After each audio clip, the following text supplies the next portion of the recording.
Let me know.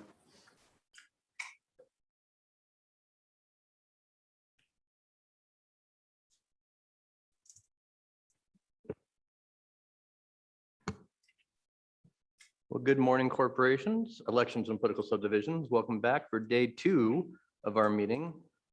This morning's agenda is special districts. Nothing new to this committee. We'll be starting with sewer and water districts and the Wardwell Sewer and Water District. This is a continuation of our conversation last meeting. Certainly several issues, primarily what happens when a municipality, in this case 2 municipalities, have grown over an existing special district, and there's not clarity in the law of how to proceed. And so I know Representative Pat Sweeney from that district is joining us this morning. So we'll give Representative Sweeney the floor to begin as soon as he signs on. Morning, Representative Sweeney. Good morning. Thank you, Mr. Chairman and committee. So basically, what's the problem we're trying to solve? And I don't think there's another problem like this today in the state, but I believe there will be as communities grow. So when Bar None was first established, Wardwell was in existence and is serving their customers, doing what the district was supposed to do. But what happens as a community grows and Bar None is now prepared to take over the water system, and there doesn't appear, we believe, a way to dissolve a district and take that over.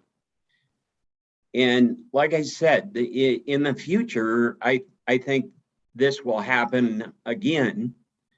We're not trying to reinvent the wheel. We're trying to properly service the customers.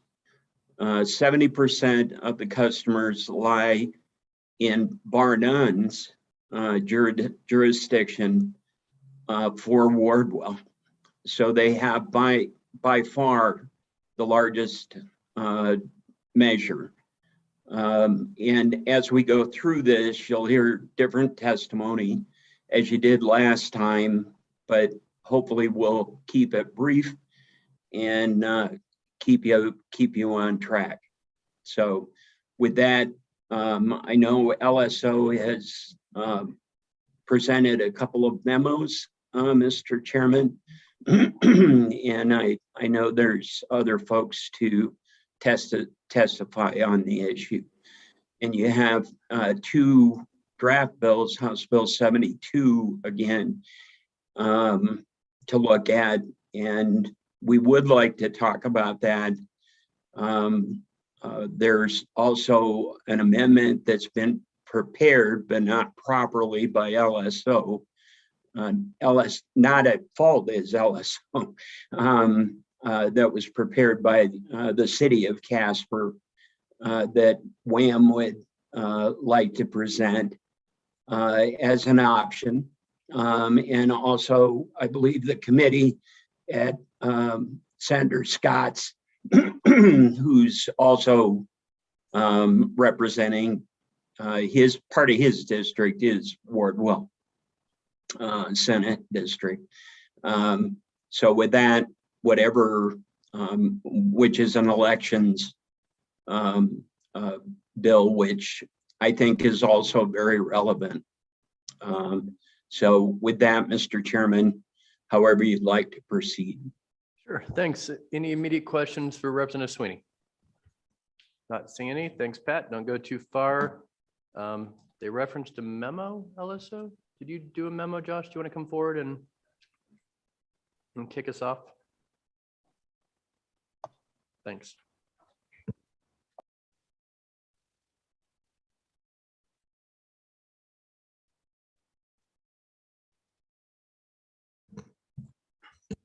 Morning, Mr. Good Anderson. morning, Mr. Chairman. Josh Anderson, LSO.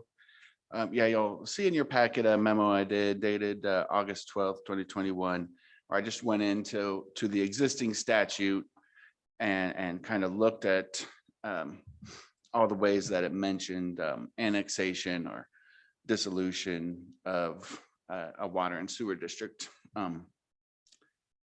If you look at the memo,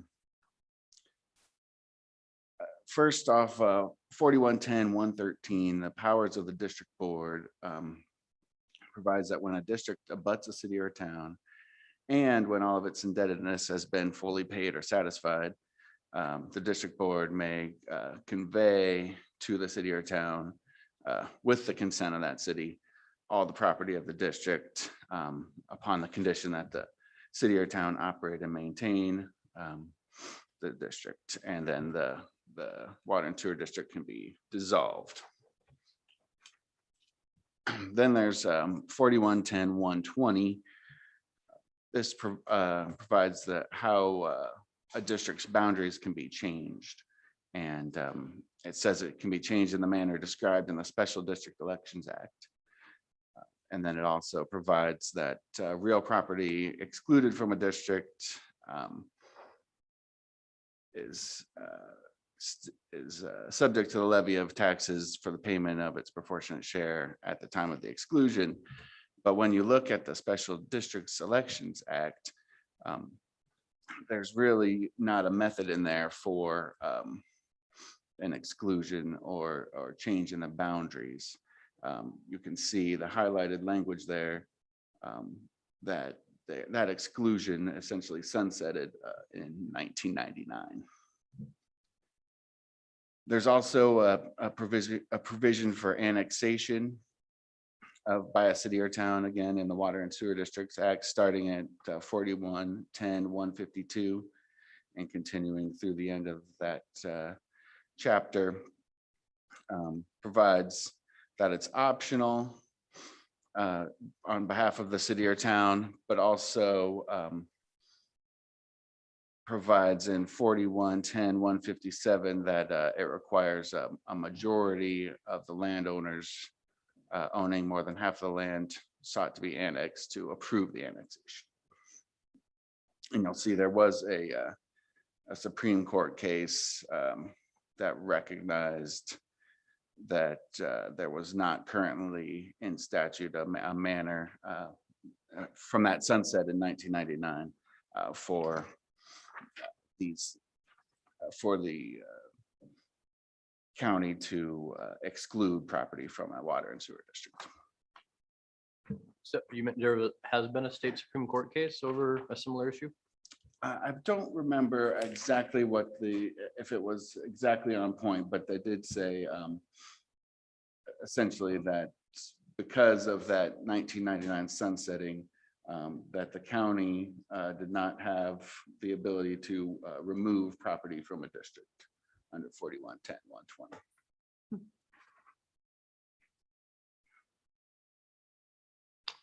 And that's the cement and Laramie Water and Sewer Mount District. Cement, yep. Sounds familiar. I think I know who one of the attorneys in that case was, former state senator. Any questions for Mr. Anderson? Seeing none on the memo.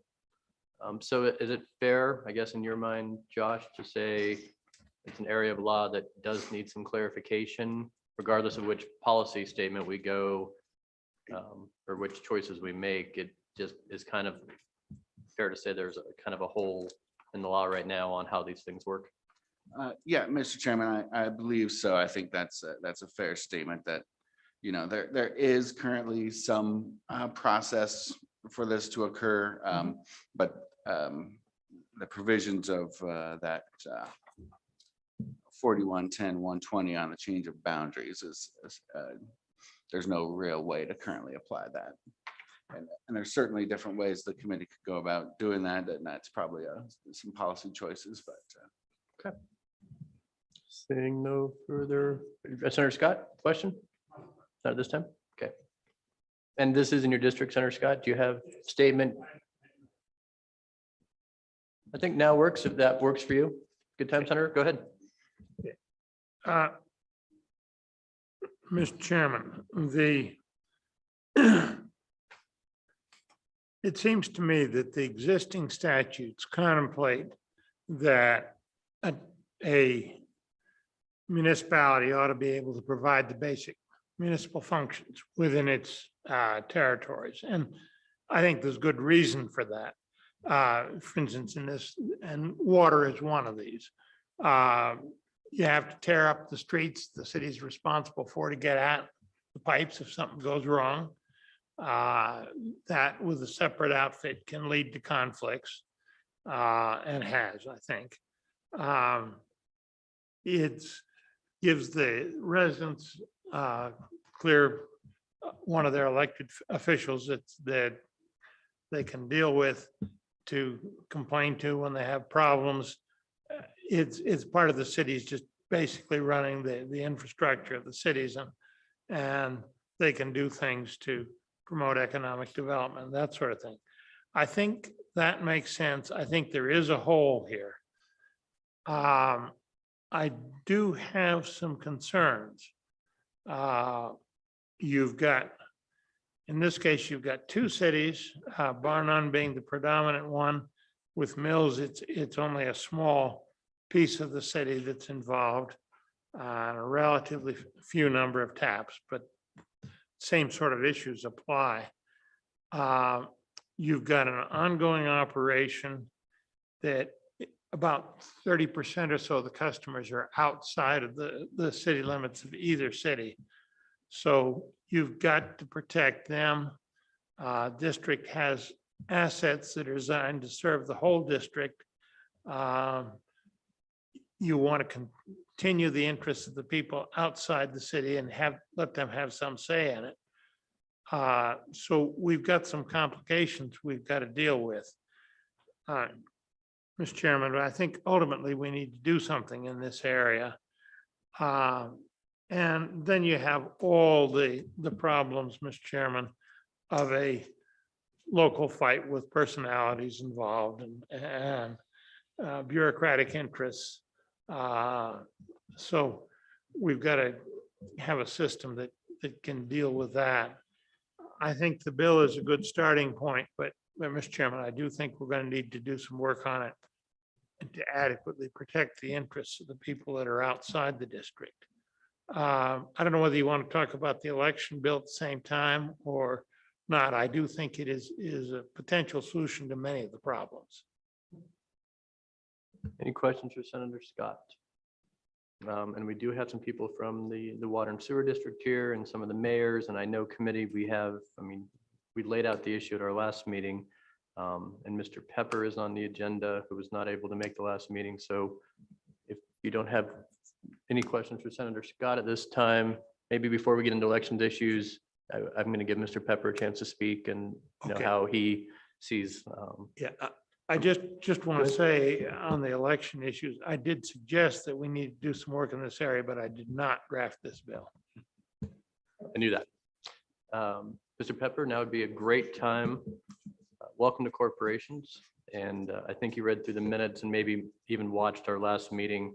And so really the legislative prerogative, this isn't a referendum on Wardwell specifically. It's really, I think, the broader issue when these things happen in Wyoming, when cities continue to grow with home rule and they overtake special districts in certain ways, what the remedies are available. So, but welcome. Any thoughts you want to share? Sure. Thank you. Thank you, Mr. Chairman and members of the committee.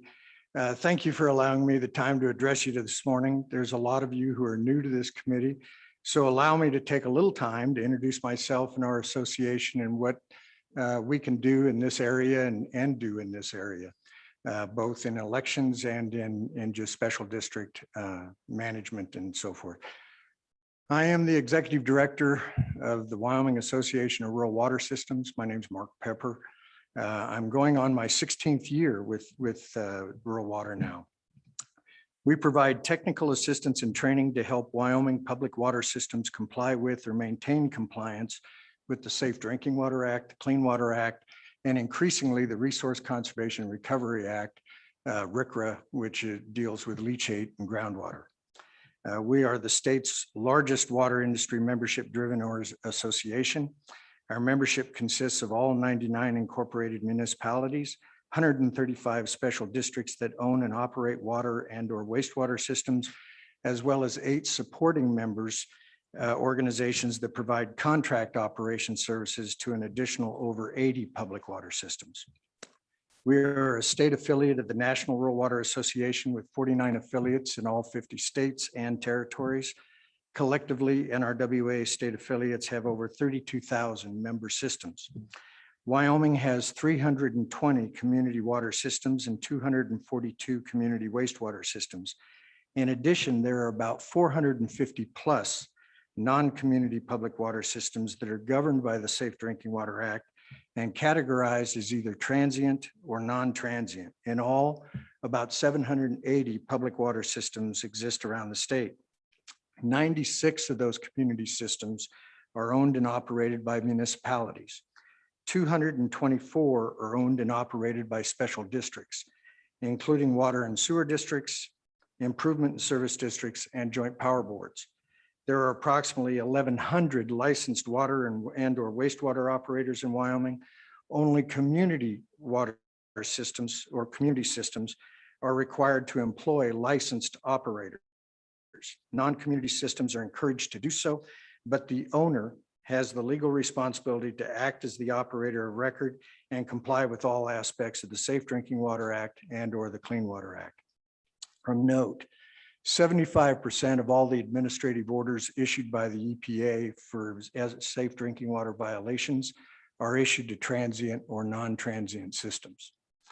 We provide in excess of 10,000 man-hours of on-site and classroom training to the state's licensed professional water and wastewater operators annually in furtherance of their annual required continuing education units.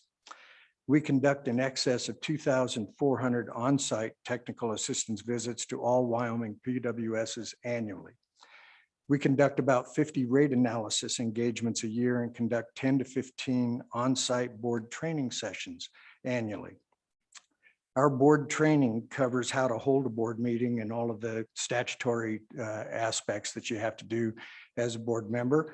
But we also concentrate a significant amount of time on the business of government and utility management. Most boards or councils are in charge of running the largest business in their communities, government, and/or their utility. Rate construction and analysis is a big part of our training sessions based on the 10 successful traits of utility management, including governance, customer service, maintenance, operations, asset management, rates, finances, loan management, grant management, and project development. Our association employs 7 field staff, including myself, 5 of which are licensed water and/or wastewater operators with significant experience in all phases of utility management. Several possess the utility management certification and/or the utility finance certification from Water University administered by the National Rural Water Association. Several have significant experience as public works directors, project managers, and operators at all license levels 1 through 4. Collectively, they have in excess of 100 years of experience operating Wyoming public water systems at all levels.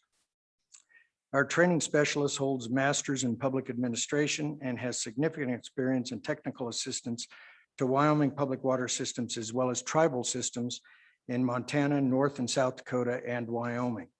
She is also a member of the validation committee of the Association of Boards of Certification, and we are governed by a board elected by the membership. Our board president is currently the utility manager for the Eastern Shoshone Utility Organization. Our VP is the manager of the Sheridan Area Water Supply Joint Power Board. One of our directors is currently utility manager at the town of Pinedale. One director is the utility manager for the town of Saratoga and represents Wyoming on the National Rural Water Board of Directors. And one director is the chief operations operator for the Shoshone Municipal Pipeline and also a council member at the town of Cali and our board secretary. Our source water specialist is currently a member of the Well Drillers and Pump Installers Licensing Board.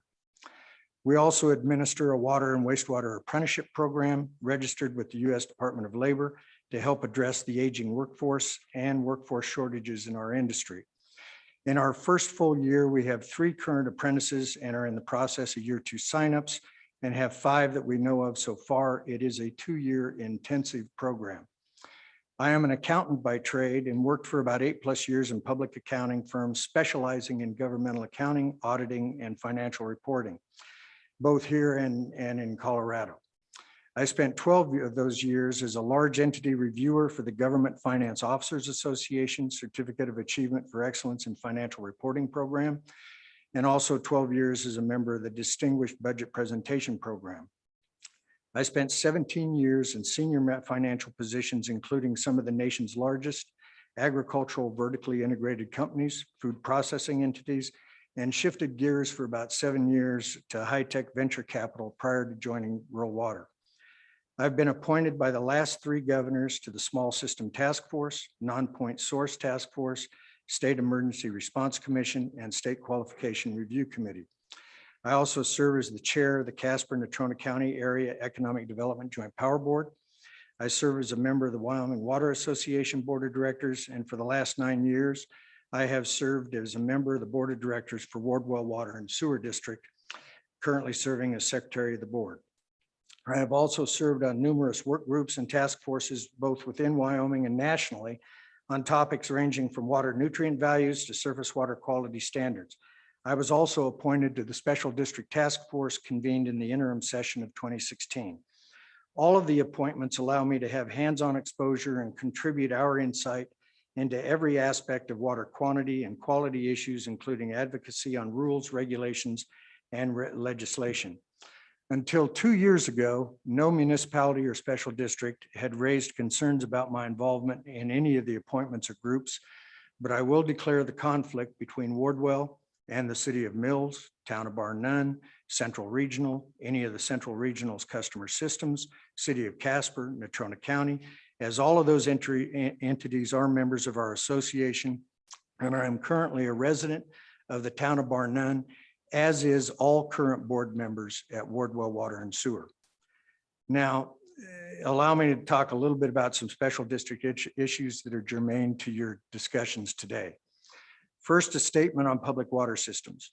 No public water system in the state of Wyoming is viable on its own user charges. All systems must rely on other revenue sources in order to keep user charges affordable and systems viable. For special districts, that reliance is on mill levies if statutorily allowed, and for municipalities, all general fund revenue sources are utilized in the same fashion. As a quick example, the City of Casper utilizes approximately $3 million annually in 1-cent funds to supplement utility operations and keep user rates affordable.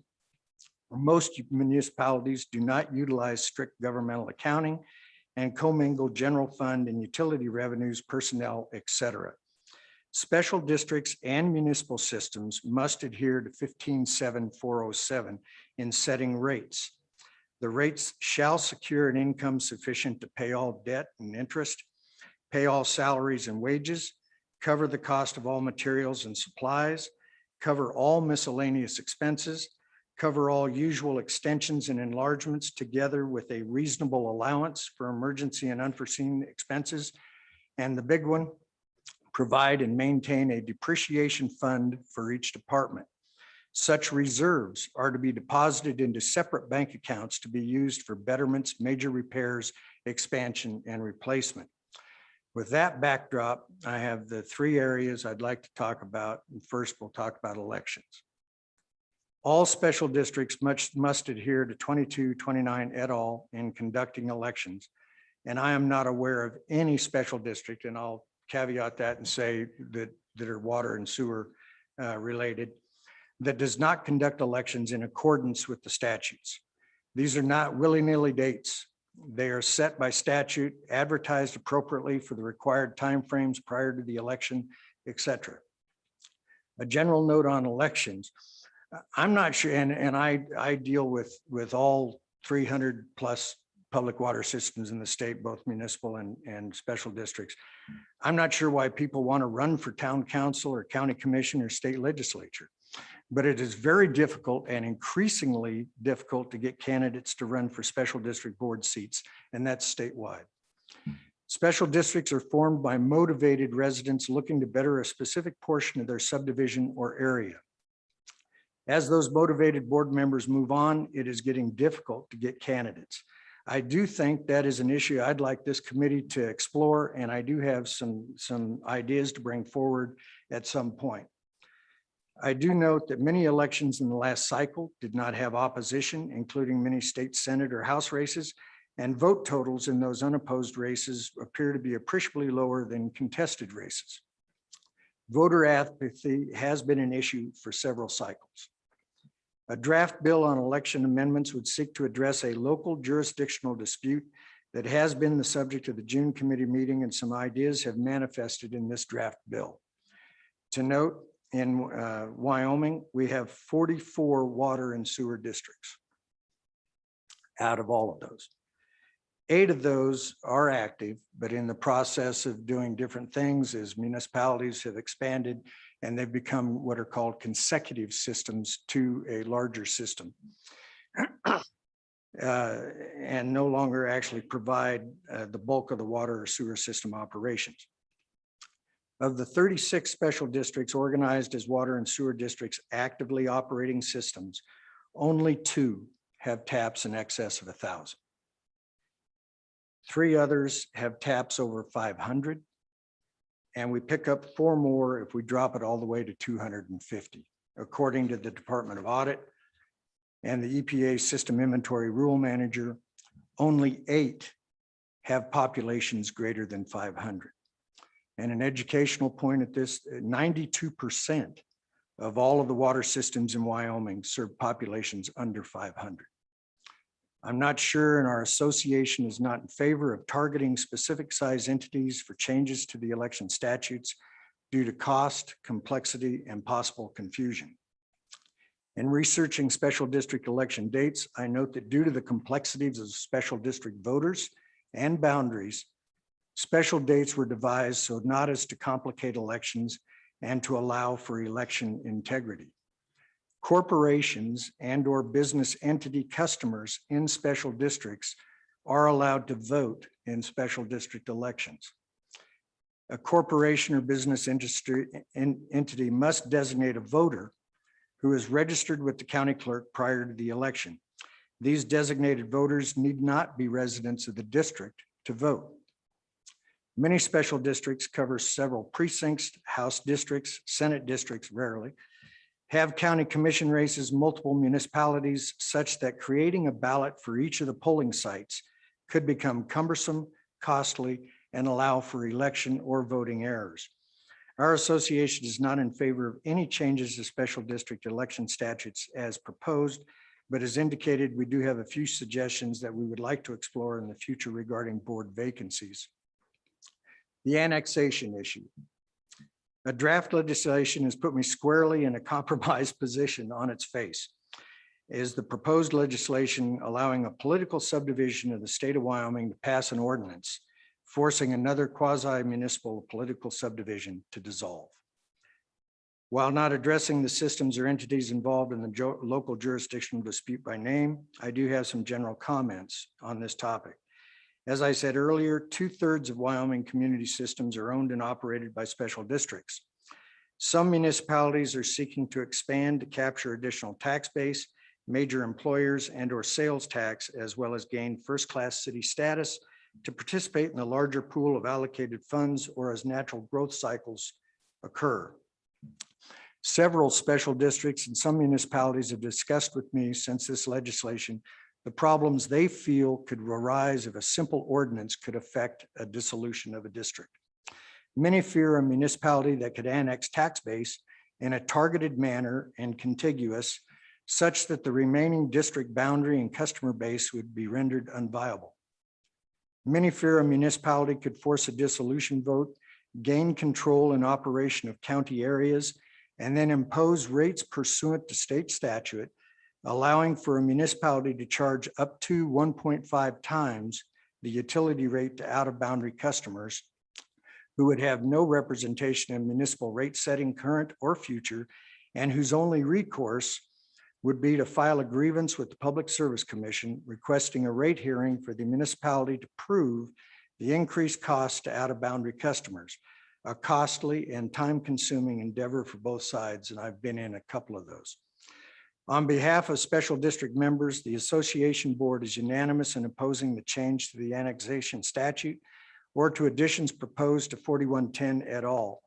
It is our contention that 4110-154 addresses these issues by having each entity participate and come to an agreement as needed.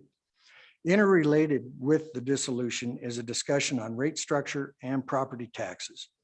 Much was made in your June committee meeting about a proposed dissolution and the amount of property tax that customers would save. In general, as I indicated earlier, special districts have user charges and mill levies to provide sufficient revenues as required by 15.7.407, while municipalities have user rates and all other general fund revenue sources. I am confident that most county residents would not see a savings overall in their monthly cash flow, as the property tax savings would most likely be offset or increased by increased user charges to 1.5 times. Or the municipality, as happens frequently, will discover the need to utilize their existing general fund revenues to support the utility they have acquired, and will have to cut back on other municipal services and or raise rates. Several mayors have indicated they like the separation of utilities from other municipal departments, as the utilities must be self-sufficient and all funds are utilized in the utility operation. And in one case, the mayor said, and he likes the idea that he can't pilfer the utility department to do what he'd like to have done. With that, Mr. Chairman, I would stand for questions, or I can wait for a little while and hear further opposition testimony and then tag team that, or whatever the pleasure. We'll take some questions now. Let me just run some clarification questions by you. Wardwell is not a consecutive system then. It is currently, I'm not sure what the opposite of a consecutive system is, but it's a premier system. Correct. And it is a consecutive of the central regional. I'm sorry, Mr. Regional. Chairman. Got it. And it is one of the two over 1,000 in the state. I just make sure I'm running everything else. Do you know what their annual budget is? Is that public information? Mr. Chairman, yes, in excess of $1 million. And then not to put you on the spot, but you did seem to imply that some cities are using annexation to get to a first-class status. It seemed to be a bold claim. Didn't know if you wanted to walk that back, or if you wanted to specify which cities out in Wyoming are annexing to do such things. Based on the last, Mr. Chairman, based on the last census data, there were several that were approaching the 4,000 limit. And we're actively looking at annexation to achieve the 4,000 to step up to that first class city. The most recent was Mills within the last year or so. Cool. Thanks. Questions for Mr. Pepper? Let me throw one more at you before I go to Mr. McGuire or Representative McGuire. So fundamentally, do you think there is an issue here that needs to be solved with Wardwell and being in two different municipal boundaries? Or do you think it's working as it should, and it's more of the cities are just trying to get market share? Mr. Chairman, well, as you know, as the adult diaper says, it depends. There are several systems that are in a similar situation. This is the only situation that I know of, working with all of them, that have issues with municipalities that surround them. We deal with South Cheyenne Water and Sewer, City of Cheyenne, South Torrington, the City of Torrington, White Mountain and the City of Rock Springs, several districts and the City of Gillette, several districts in the town of Jackson. There are several of these that are in that situation. All of those municipalities and special districts seem to work very well together. This is probably the only one where a dispute has arisen, and I'll reserve from there. Okay, Representative McGuire. Thank you, Mr. Chairman. So last meeting, reading Title 41, just as Title 41, I thought that there was a mechanism in place for municipalities and water districts to solve their problems. But apparently the Mountain Cement versus Laramie Water and Sewer District, and that is a 2011 case. Apparently that there was a major change when that case came down. Would you agree with that? Mr. Pepper. Mr. Chairman, Representative McGuire, yes and no. The issue in cement was the boundary, and they sought to have removal from the boundary of the district as opposed to dissolution of the district.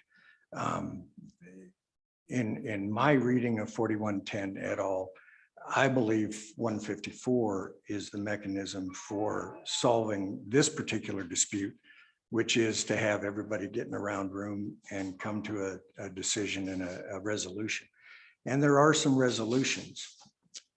We'd like to have some more discussion in this area, but I'll leave that for other testimony. Senator Scott, you have a question? Chairman, I heard you said that that the utilities do not pay their own way and need to supplement the revenues they raise. And frankly, I've heard a lot that the cities are using some of these utilities as a revenue raiser for their general fund. Are these systems generally profitable? And am I right in thinking that the Wardwell system has been able to build up some reserves in the process of all this? Mr. Pepper. Mr. Chairman, Senator Scott, yes. Utilities are pilfered quite frequently for general revenue projects or general governmental services. And that's because most of the systems in the state, most of the municipalities do not utilize true governmental accounting and fund accounting in separating out all of those. And according as indicated in 157407, those have to be separated into what are called enterprise funds, and they're operated similar to a business, a for-profit business. They do generate profit, but that profit is in the form of reserves, and those reserves are utilized then either increasingly for match on a grant or a loan, or increasingly the funding agencies require down payment or participation. And so that's where those reserves are used. And a general comment on reserves, because that was kind of a bone of contention in the 2016 Special Districts Task Force and ongoing. In the case of Wardwell, and I'm sure they'll have actually more better data than I may have, we're looking at about a $30 million asset that will have to be replaced. And similar to every municipality and special district in the state of Wyoming, it's all aging infrastructure. We're looking at the infrastructure bill coming out of Congress. We're looking at that $3.5 trillion thing that's got, I think, $500 billion stuck in there for water and sewer that will certainly help in doing some of that. In the case of Wardwell, we're in the process right now of replacing an aging line. It's about 1,200 feet of line in a county area. It's about a $1 million project. And due to the disputes that are in place, we've had some difficulties with funding agencies wanting to kind of wait and see how it all played out before they would do anything. But these are critical infrastructure, and we're looking at road erosion that has come increasingly close to the buried infrastructure. You need to have about a 10-foot separation. And over the last 40 years, it's gone down to about 4 or 5 foot, which allows for freezing and all sorts of issues.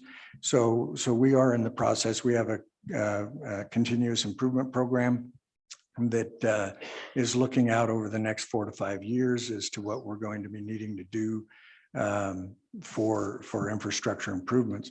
And as a general note, I would say anyone listening and any of you, if you know of any system that has a project that needs to be done or is contemplated, now's the time to get it on the board, get it into the funding agencies.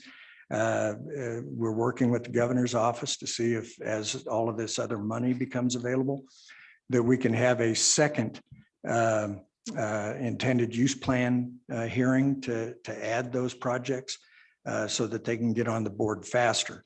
You know, one of those issues right now is water development. You're looking at an application that would be filed in 22. Level 1 study would be done in 23, a level 2 study in 24, and you might be able to break ground in 2025. With the intended use plan scenario, with all of this other money coming down the pike, we're hoping that we can change some of that and have a second bite at the apple, if you will. But yes, municipalities tend to commingle funds. They don't have the reserves that are necessary. In the case of Wardwell, I think we're sitting at about $2.5 million in reserves. 800,000 of that is earmarked for wastewater. The additional is for water. But again, we're facing down a $30 million asset that will have to be replaced over the next 10 to 15 years. Representative Hunt, or do you have a follow-up, Senator Scott? Okay. And the follow-ups in the area of the finances, Mr. Chairman. As I looked at the legislation, the House Bill 72 from last time, and as I looked at the memo that was prepared and some of the things you cited there, the statutes speak to things can happen once the indebtedness has been paid off. Mr. Chairman, my understanding is that's long since passed. And this outfit is paid off all its indebtedness, has been running at a profit, has been accumulating reserves. And one of the concerns I have is if we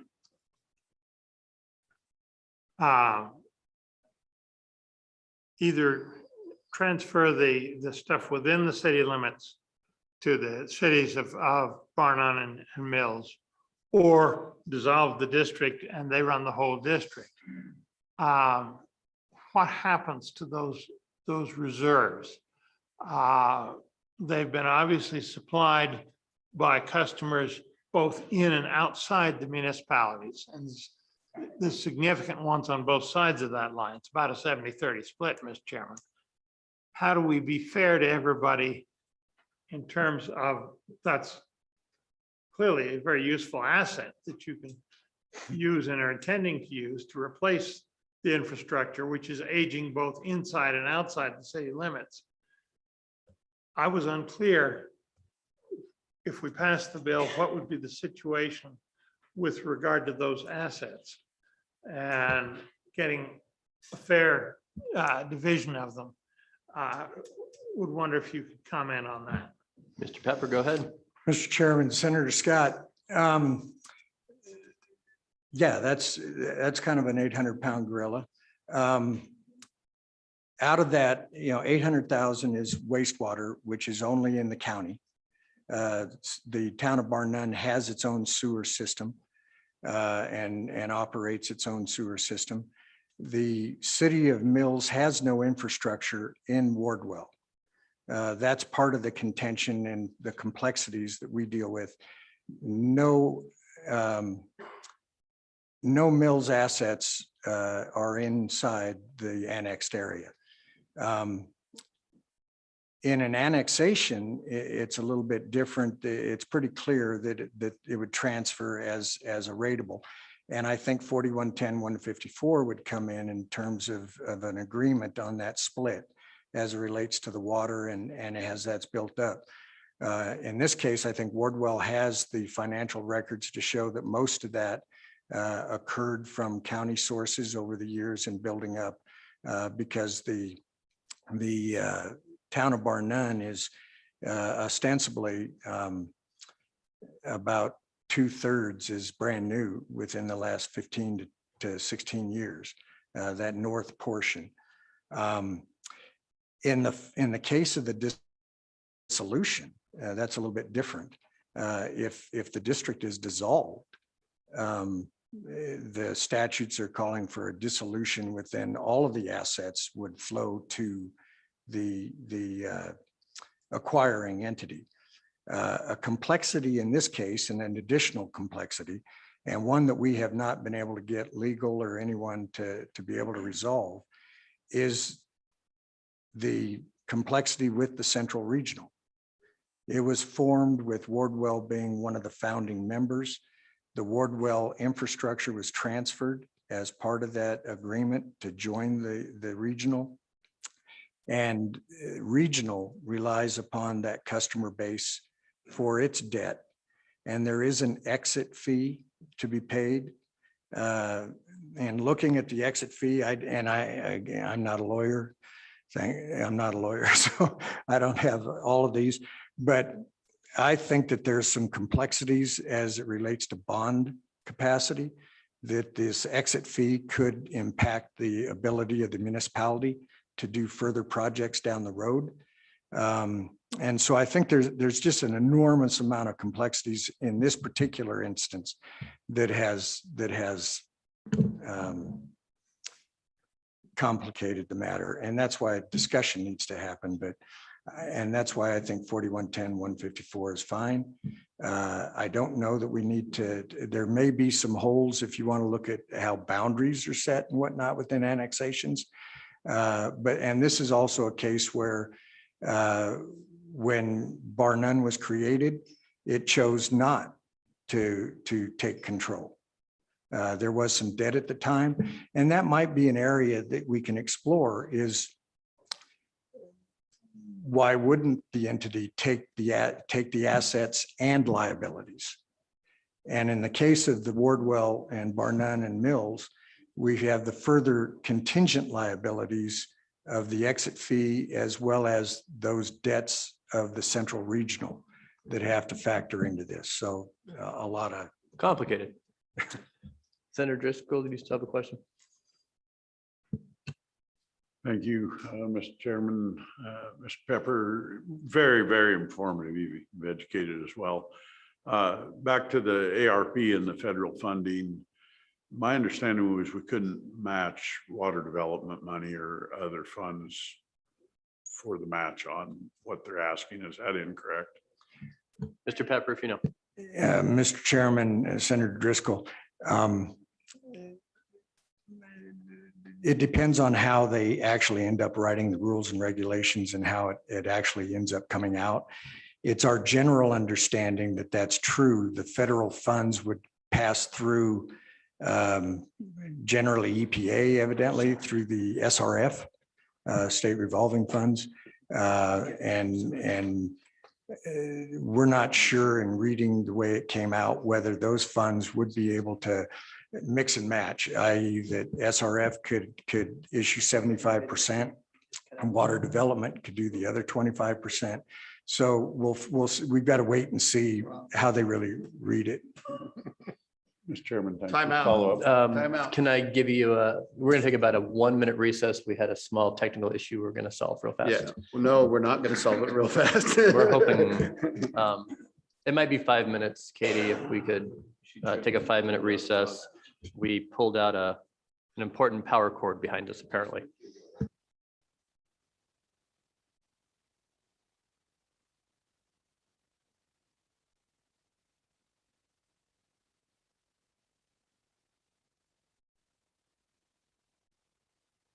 So was that everything that went out online?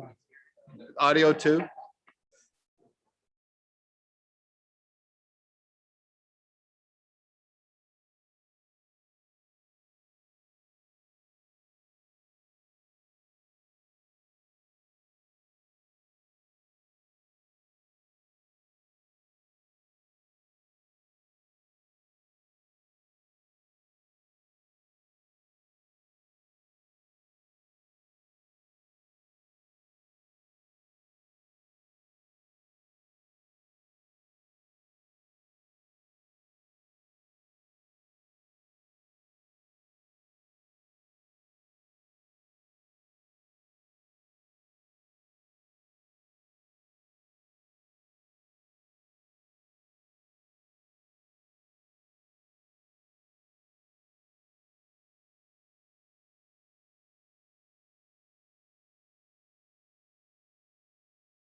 I'll come see you. I won't do a follow-up. I'll just come talk to you.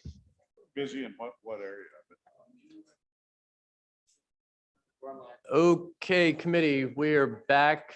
Just for the people at home, we pulled a cord which will impact our ability to see those people testifying online. But we have now covered for that. So perhaps we're all back to good. So with that, we still have Mr. Pepper before us. Any further questions at this time for Mr. Pepper? Representative McGuire. Thank you, Mr. Chairman, and there may be a follow-up. So, Mr. Pepper, working through this, there was a big change when 2229-307 sunsetted, and that is the statute which allowed a petitioner to petition to exclude themselves from a district. And that's what the Mountain Cement case held. So my question is, before that statute sunsetted and before the case, the Mountain Cement case, were things okay? Was the procedure in place? And did it work prior to the Mountain Cement case? Mr. Pepper, your thoughts? Mr. Chairman, Representative McGuire, yeah, things were fine for decades. And that was just the one, and again, not an attorney, but in the cement case, it was a situation of the owners may or may not have agreed to the annexation and to be included in the boundary, and they were included in the boundary initially on the recordings, everything. And the Supreme Court case was when the owners found out, and I want to say they were absentee owners or not necessarily in the Laramie area, found out, they then sought to be removed and were found that 307 was in place. They weren't allowed, and so they had to take it to the Supreme Court and allowing them to exit a boundary after it had been adjudicated and filed and set up and whatnot. Follow up, Mr. Chairman? Thank you. So Title 41, which we've been talking about with the current procedure, that's in water. That's under the title of water. 2229-307 was in special elections. And it sunset in 1999. Do you recall why there was a sunset placed on that when that statute was written, or? Mr. Pepper, do you know? Mr. Chairman, Representative McGuire, I don't. I was not in the state at the time or involved in special district formation or management, so I'm not sure. Okay. One last question, Mr. Sure, go ahead. Thank you. So if we brought back a portion of what is in 2229-307, the way that it used to be, would we be back on track, and would there be a procedure in place that would be acceptable to both sides of this argument? Mr. Pepper, thoughts? Mr. Chairman, Senator or Representative McGuire, I also think in cement, it was a case where they had their own water source. If we reinstitute 307, which allows someone to challenge and exit a boundary, it depends. So all that asset is still there. And that could create the complications and should be probably looked at a little bit closer before we would do a blanket scenario of that. And utilizing the current little dispute that's in place, that would allow the town of Bar None to ask to exit the boundary. But all that infrastructure stays, and we'd be back to that transfer of assets and so forth that should be triggered by 4110-154, and where everybody gets in a round room and agrees to what they want to do. So I think that's still part of that. I think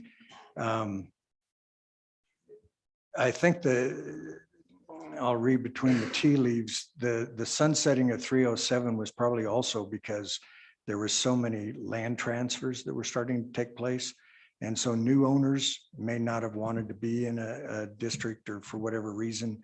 And so the sunsetting settled that once the boundary was settled and once the boundary was set, the boundary necessarily couldn't be changed except by further annexations or partial dissolutions in the case of a municipality that annexes a portion and then seeks to dissolve that portion. I guess that's. Thank Good. you. Thank you. All right, committee, further questions for Mr. Pepper? I know we delved into a little bit more than the issue at hand in front of us, but good knowledge for the committee. With that, I see the chairman of the Natrona County Commission in the online. Do you have a question, Senator Scott, that I missed?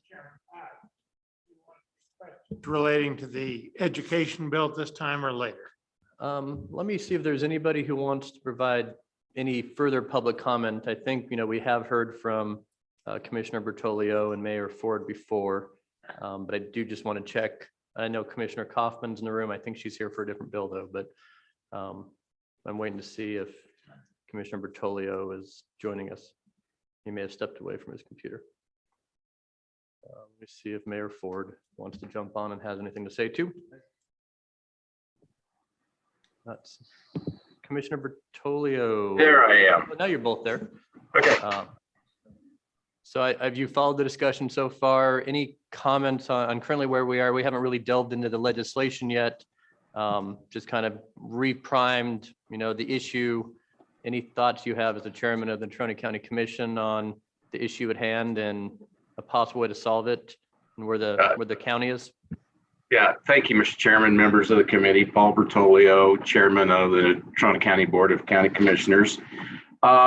A couple of things have transpired since the last addressed you. The commission did seek an AG's opinion. We are hoping to have it before today's meeting. Apparently, we'll have it next week. They're of the opinion that the dissolution mechanism that's in place for improvement districts is applicable to water and sewer districts.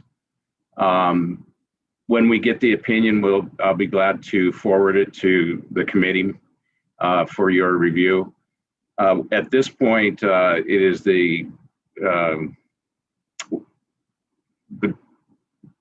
we are probably going to go down the path, and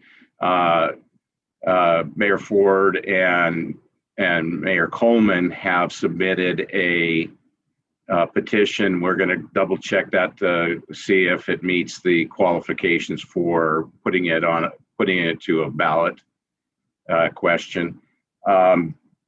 There's a couple other quick things I think use a little clarification. Wardwell is not debt free. They have debt to the regional water system, so they can't simply walk away from that part as a founding member of the regional water system. There are two lines that regional water owns that actually feed all of Wardwell, bar none, the unincorporated areas, and probably more problematic for Mills is that's how the area that Mills has annexed is getting their water. Yeah, now this is just my personal opinion. I believe that annexation was probably illegal because they can't provide basic services there. Back in when growth boundaries were formed, they were based on topographics considerations, meaning, especially when it comes to water, all our systems are gravity fed. So when they created the boundaries, the part of Mills that is now in Wardwell was excluded from Mills's growth boundaries, primarily because it's on a high point and it can't economically be served by Mills. Simply dissolving Wardwell will not resolve the issue of them getting water. The Mills is going to have to either acquire some assets from the regional system, which I don't believe regional will be willing to part with, or they're going to have to put in an awful expensive system for a few customers. So I'm concerned with the issue of mills playing a role in here. I think this is really an issue that bar none has a real concern and a valid one. The dissolution plans, as we see it, the commission won't approve that until all the assets are adequately identified and how are they going to be separated. So the amount of money that is in Wardwell's bank accounts, how will that be split up? How is the unincorporated areas and or mills going to be treated?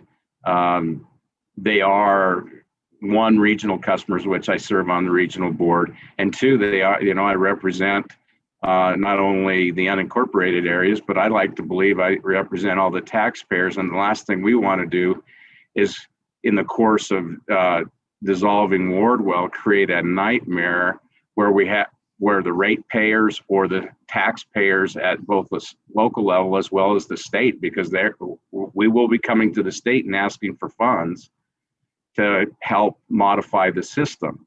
Ultimately, what we're looking for is an efficient way of continuing to operate for the citizens, and yet respecting the rights of bar none in particular to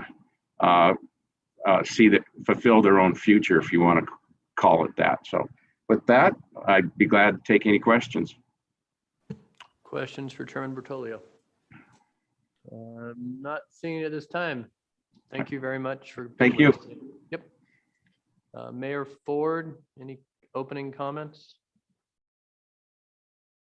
I don't know if you guys can hear me okay, Mr. Chairman, Yep. Committee. Appreciate you guys taking some time again to revisit this particular topic. As Paul had mentioned about the potential upcoming special election for dissolution, I think our problem may be solved in the near future, but as Mr. Sweeney had referenced, I think this will be ultimately a problem for other municipalities at some point down the road. I, as mayor of our town, have to represent as best I can the interests of all of our folks. And I think those interests are very similar to all of the unincorporated people that would be affected by this district being dissolved. And I think it can be done in a more efficient and customer-centric fashion than it has been in the decades past. I can't speak to what the thoughts were of the particular council members that founded Bar None back in 1982, as I was 3 years old. But I can tell you from my angle, I think if I were in those shoes today, starting a new municipality, I think it would be a rather daunting task in general to start a new municipality out of a subdivision. And I don't know that I would be interested in taking on any newfound debt or newfound systems right out of the gates. So I think that is probably where they were at when the town was founded, and the reason why the opportunity to take over the water system at the exact same time was not enacted. Unfortunately, it feels like the way the statute is currently written is that once the debt directly by the entity is taken on by another entity like Regional Water, we kind of miss our off ramp at that point, because the town had its opportunity in 82 and didn't take it. And so it feels like we're stuck in somewhat of a catch-22 where there's like no off ramps out of the system at this point. We've tried to resolve this. I know I've personally been trying to figure out how we could fix this problem for the last 3 years, which is why we finally came to the process of submitting the petition that we submitted. As I mentioned, I have to represent all of the folks in my area, including business owners, landowners, The town of Bar None touted itself as the fastest growing community in the state for a handful of years at least. But I am now hearing that the pain of dealing with a separate disjointed bureaucratic water district has become too much for most developers to want to pursue any additional development in the town. So that is kind of where we're at as far as some of the broad brush statements about most municipalities not maintaining separate accounts for separate line items. I can tell you that I'm proud to announce that Bar None apparently is in the small minority, according to that statement, that does actually maintain individual accounts. We've been very fiscally responsible for a number of years prior to me even being around. We plan for large projects a little bit at a time. We have a street fund, we have a sewer fund, even our fire department plans small amounts every year towards large purchases over time. So I don't see where we're going to have an issue of pilfering a sewer or water fund with the town if we were to have our own water system. So Mayor, is it fair to say that there's a course of action specifically in regards to Wardwell that is being pursued that may not necessitate a statutory change in this regard? Certainly, it's a bigger issue long-term for what we do in the future, but what's before us today is perhaps not necessary to have an immediate change to deal with the situation that Trona County is facing. Is that fair to say?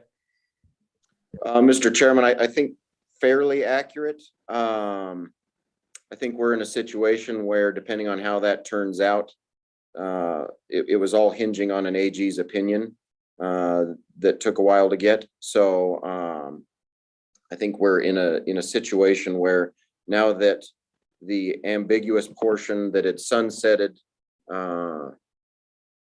in the late 90s, I think now with the AG opinion, Bar None is in a situation where there's hope and promise that we might be able to resolve this issue, but I don't know how that turns out. That's fair. Question to the mayor. Senator Scott, go ahead.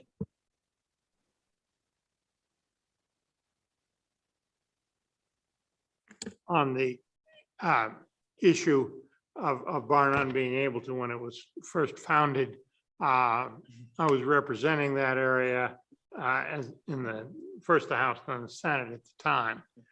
And there were some problems transitioning from the developer running everything to a new city being created, and they were in no position to assume a water and sewer district at that time, and they didn't have near as much population as they do now. So, and Mr. Chairman, I think as we've encountered these elsewhere in the state, and I suspect we will eventually, that will be a very common circumstance that you get a new city created and they are not initially in a position to take on that kind of responsibility. They have to get their feet in the ground and do some of the other things first. So, Mr. Chairman, I think that statute is well intended, but it will prove to be impractical over time. Mr. Chairman, I would reinforce the suggestion that what I think is that we're going to get the Attorney General's opinion. We heard Commissioner Bertoglio say he expects it within a week. Then we'll have a better understanding. And I think what we're going to need to do, Mr. Chairman, with regard to the transfer district operations bill, is to keep that open in case when we get that final and try to use it as a practical matter, we encounter some problems. I think we may well need to come back to this issue. Wouldn't you agree, Mayor? You don't have to comment on that. I think it was more of a response. Any other questions to the mayor? Not seeing any. Thank you very much for being here again. So, I mean, committee, we have a couple of ways we can go about this. We do have the elections issue before us this morning if we, which in my mind is kind of an intermediate step that we put another kind of layer of accountability through the ballot to see if that solves the issue, if they don't take other recourse, and may solve some of these issues in the future as a kind of intermediate step. We don't have to pursue anything at this time. We can interim study it again with a more holistic conversation about where we're going as a state in regards to these issues. I'm kind of looking to the Natrona County legislators for some direction on what they'd like to see. Senator Scott. Chairman, I would say I've had complaints about the election process with regard to the special district. People have had difficulty discovering when the elections were actually going to be held. They've had difficulty discovering what they have to do to run for the board. And I don't know that there's ever really been any competition in them, partly because of some of those problems. And I think their turnout has been, when they have held an election, has been extraordinarily small. They're clearly not getting the word out. Mr. Chairman, I think I have problems with one part of the bill, but I think that's a remedy to some of the problems that we can pursue, because we know that when we turn it over to the county clerks, we're going to get a fair election run with all the publicity, and people will be able to, if they are dissatisfied, be able to seek to run for seats and things like that. Mr. Chairman, I think that's something worth pursuing.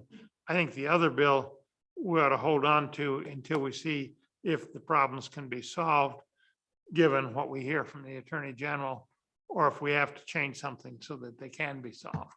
So, Mr. Chairman, I would like to ask, the testimony was that there was only one other district that had more than 1,000 taps. And I think this is only a problem of the larger districts. My question is, what is the other district? And how many taps does it have? And how many taps does the Wardwell district have?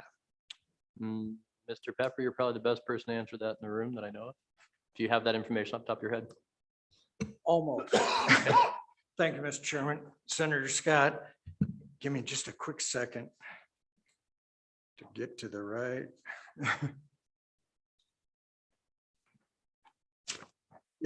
The other district that's involved is South Cheyenne Water and Sewer. South Cheyenne has 9,000 population, 1,500 taps. Senator Scott, go Yeah. ahead. What does Wardwell have? 1690, oh, Mr. Chairman, Senator Scott, 1695. Of which is 2% mills, 65% or 63% bar none, 35% county. And that's a mixture of, I think, about 450 taps are residential in the county area, and the remaining 200 and some are commercial accounts. Okay, thank you very much. So committee, I guess let's move on to that bill. It's on page, what, 184 of your e-notebook, Water and Sewer District Election Amendments. We talked about this at our last meeting as kind of the step that would ensure greater participation, accountability, transparency, et cetera. I'm not sure who provided the information before us, but I did think it was interesting that it looked like there were 11 votes for some of those elections. I assume that's what 2-1 marks mean, that there were 11 votes for most of those commissioners in a much larger district than that. So did you want to present that, Dave? Come on down. Mr. Hopkinson, welcome.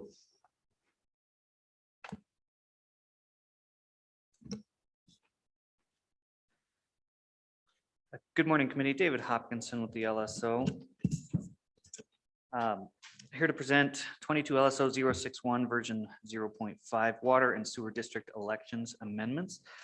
It's a fairly straightforward two-page bill. On the second page, we are amending 4110-112, dealing with the subsequent elections of members of the Board of Directors of Districts for water and sewer districts. The first change there we see is on lines 5 and 6, which basically is referring down to the new subsection D, which provides, beginning on line 15, the beginning as of July 1st, 2026, any district providing services to 1,000 taps or more, or at any time thereafter provides service to 1,000 taps or more, shall hold their elections for the Board of Directors at the next general election, taking place within 90 days following the date of providing services to 1,000 taps or more. And at that initial election, the terms of all previously members of the board shall terminate, and that shall be elected by the voters of the district. 2 members of the boards of directors to serve for a term of 2 years, and 3 members to serve for terms of 4 years. And then subsequent elections shall be held in conjunction with general elections, regardless of the number of taps the district serves. With that, I would stand for any questions. Questions for Ms. Hopkinson? Senator Scott. Mr. Chairman, 2 questions. One is why July 1, 2026 as opposed to July 1, 2024? I can see you want some time. 2022 you might think was too quick, but I don't understand why we need to put it off the extra 2 years. Second, and probably more important, why do we have to have the part of the paragraph that starts on page 2, line 22, at the initial election, the one relating to the staggered terms? Why don't we just keep the terms we've gotten, people we've gotten as they come up? I believe they're probably staggered right now. Why do we need that section? Mr. Chairman, Senator Scott, to address the first question, as far as the date, I don't think there was any particular magic to that. Certainly, the committee wishes to choose another one, 2024, that would be within its discretion. And the same thing with the 90 days, frankly. If that's found to be too short, too long, again, we can tweak that number there. As far as the language adding at the bottom of, or starting line 22, 23 at the initial election, that it was just kind of structured that way. That is something we could tweak, because currently the way that bill as drafted, it would terminate every board of director and they would all be reelected then. And the purpose for the additional language there is just to keep those staggered terms, because you're correct, right now the terms are staggered. And this would reinstate that, but would provide with the end of that initial election that those members, their terms would all end at the same time. New ones would be elected. We could certainly change that to have them continue until the end of their term. Again, there was no particular reason for that, but that would be something we could change should the committee desire. Further questions? Go ahead. Mr. Chairman, following up, if we were to just remove that section that's beginning with at the initial election, would there then be transition problems, or would they just, the next directors coming up for election would stand at the general election? Mr. Hopkinson, do you know?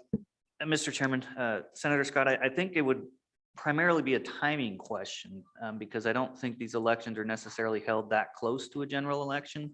So you might run into an issue where someone's term is up and then there's nobody to fill that space, or there's a overlap of their term doesn't end and then we got the general election coming up. How do we handle that? Okay, further questions? For no? Okay, other questions? David, seeing none at this time, thanks. Thank you. So we're on the bill at this point. My county clerks, do you have any thoughts on this one, Ms. Langford? You love running elections and the more the merrier? Teton County agrees? Your water sewer issues are good up there this year? All right, public comment on the legislation doesn't have a draft number on it yet. It's draft 61. Ma'am, come on down. Okay. Give us your name for the record on the mic and we can throw questions at you. My Welcome. name's Aaliyah Scott. I am an attorney at Williams, Porter, Dane, Deville, and Casper, and I represent the Wardwell Water and Sewer District. I've been in that capacity for approximately the last 3 years. So I'd first like to speak a little bit on the elections bill, and then I have some follow-up to the testimony that we've heard on the special districts bill as well. Great. As you did mention, there were only 11 votes in our last election. However, we have been compliant as the Wardwell Water and Sewer District with the elections per statute for the entirety of our existence. We primarily mail via certified mail to every individual resident in the Wardwell Water and Sewer District the information on elections, when they will be. There's a kind of tiered system that you have to use when you are mailing it out to them. Mhm. You mail out the individual's names, some opportunity for discussion, to be in opposition to run, and we have never received any complaints or any write-in candidates. I understand the complexities in these kind of elections when they're not around another election. However, I think that because they are unique and only happen either in November or in April, that then people actually have the ability to be more aware of the election rather than it just be compiled as a random name on the ballot in conjunction with other conservation districts, as you may see. I think that in the event that it was on the general election, there would be some issues with how Wardwell specifically gets their ballots out. I also included in your packet a large map that indicates the precinct for Wardwell. Wardwell sits as the precinct for not only the Wardwell Water and Sewer District, but a lot of other House districts and Senate districts. If we were to have general elections, our precinct would frankly be overrun with individuals, and it would cause a lot of issues with people coming to vote, knowing where to vote, who they're voting for. We would have to have other individuals staffed at the precinct to hand out individualized ballots based solely on your residence with inside the Wardwell Water and Sewer District or outside of it. And I just think that this, since the cutoff number right now is for 1,000 taps, this would really only be our problem in Natrona County and in Cheyenne. I can't speak to their issue, but our issue would be, it would be a huge mess. And I just don't see the benefit of changing the statute to affect solely to water and sewer districts.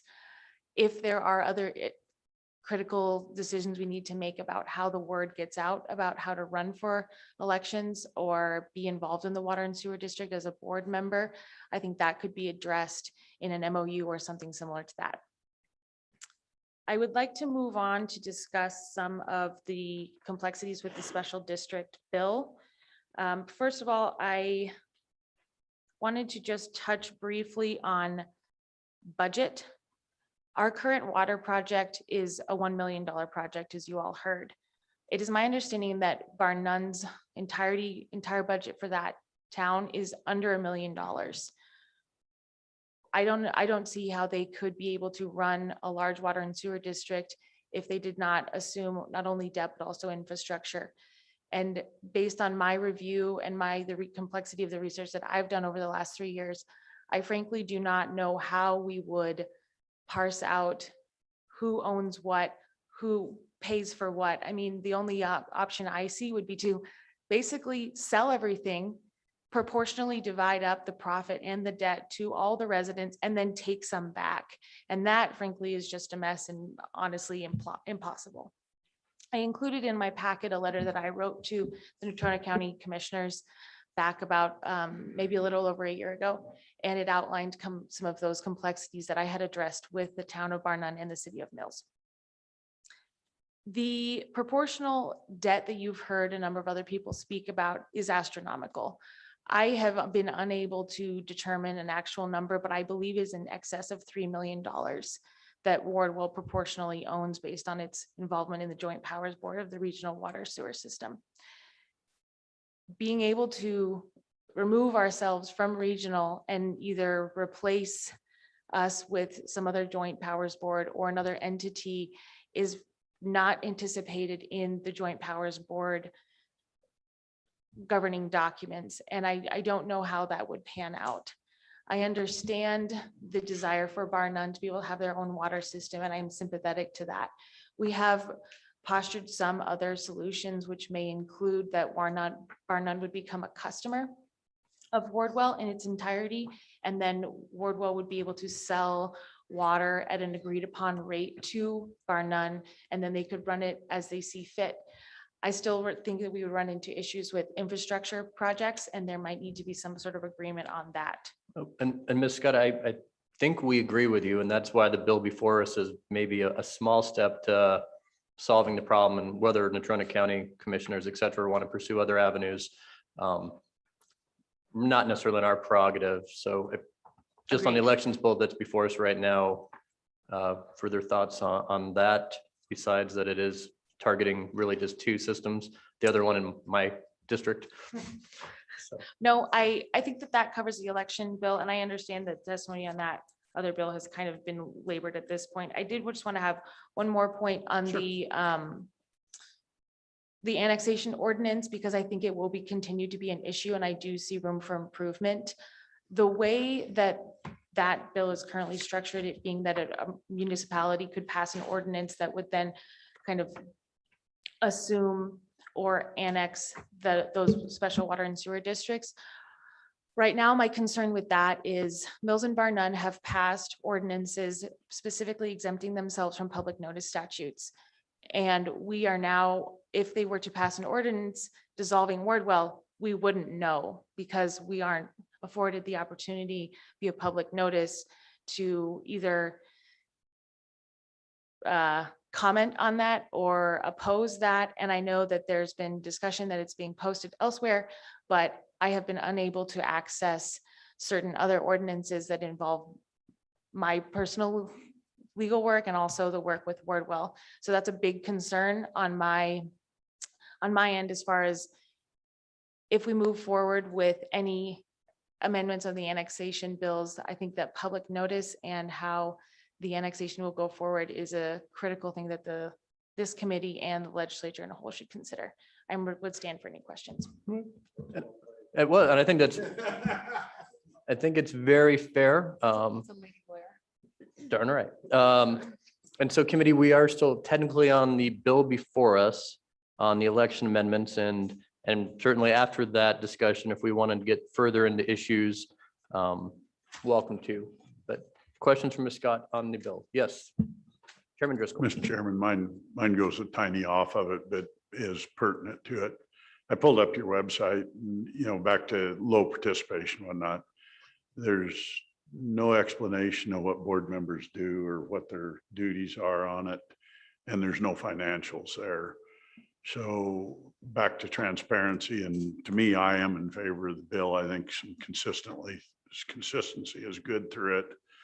But why don't they put on there, and do they, when they send out you talk about sending the notices out, do they explain what they do and what the budgets are and what happens? Because often I think these special districts, people assume they're just a part of the government, and they go on and they really don't understand, other than they pay a water bill, what they do. And I, for one, think you get better participation if people understand you can actually have a say in how things happen if you participate. So just in general, kind of turn it into a question is, why don't they do that?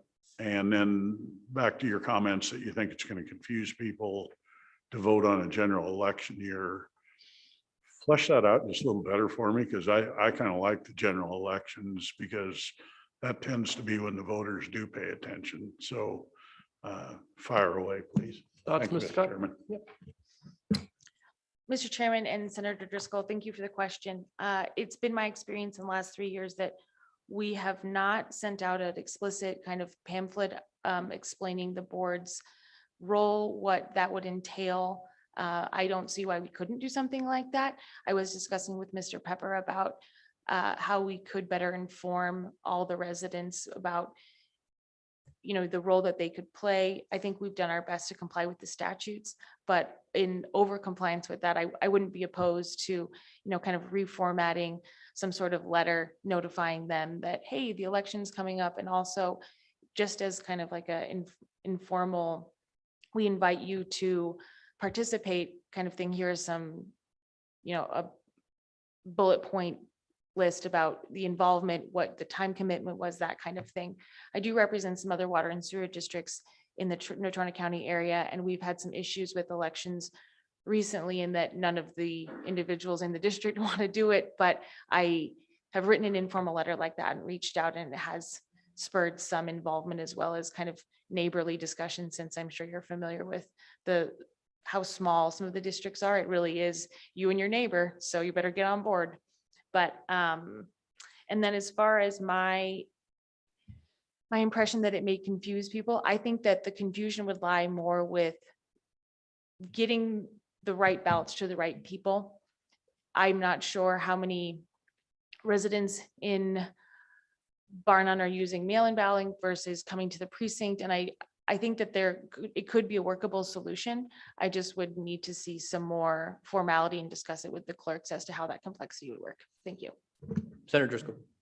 Sure, I guess, look, you're not on the special district ballot on the actual that the clerks put out. 'Cause I vote on some special districts, or I have, and I thought, I was under the assumption that they actually were on the ballot. Is that incorrect?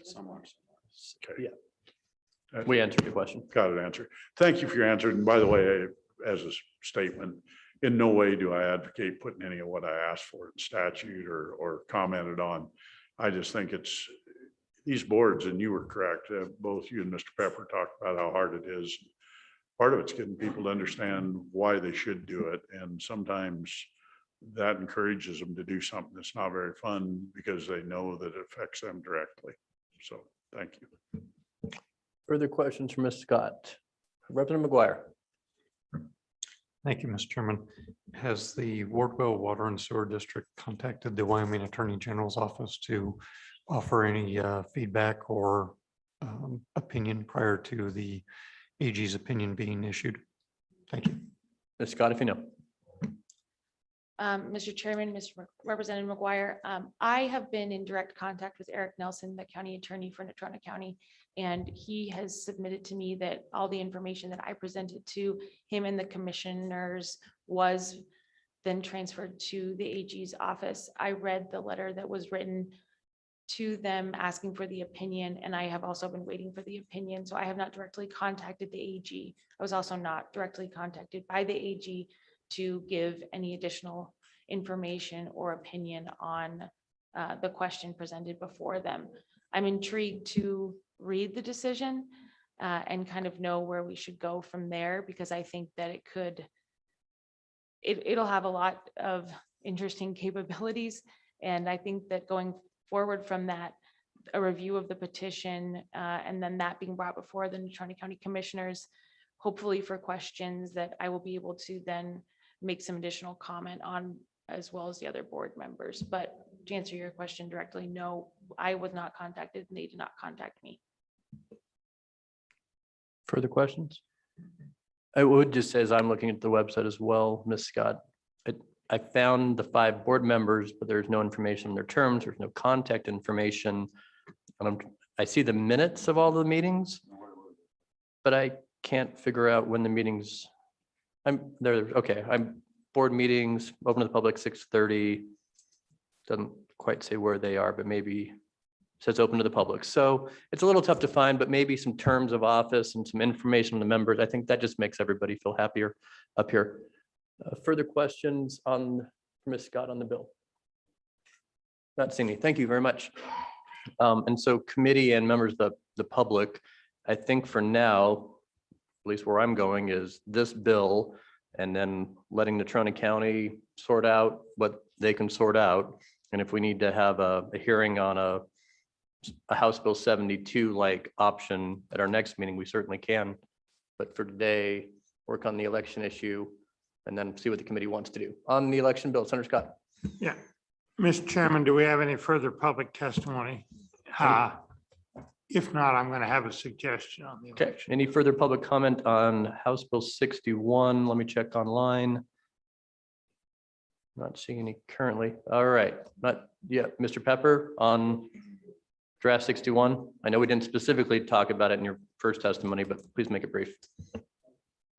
Thank you, Mr. Chairman. So Senator Driscoll, some of your comments and as Ms. Scott indicated, we send a certified letter to every household in Wardwell Water and Sewer talking about the election. And it is one of my concerns as a statewide aspect that people don't get involved in a special district, and a special district by its design has the most impact on their day-to-day activity. In the case of water and sewer districts, they have the most control of any district as to their pocketbook, and they don't take advantage of that. We submit the election dates and whatnot to the town of Barnum for putting their newsletter. The Mills thing has been kind of a recent deal, so we probably haven't, I don't know that we've had an election since the annexation, but we do have the certified letter that goes to every household. And so I don't know that they're not informed, but it is a problem that's statewide as far as getting special district participation. I will say that whenever I go out and talk to special district boards or to municipalities, when I do board training, once I get done telling them their liabilities as a board or a council member, many resign rather than stay. They didn't understand some of the responsibilities that they were accepting as a board or a council member and the decisions they'd be making. And a lot of them are willing to stay on, but quite a few are kind of a little bit, I didn't know all of that was involved. So there is an education process, and that goes back to training, and that goes back to a lot of things that we talked about in the special district task force back in 2016.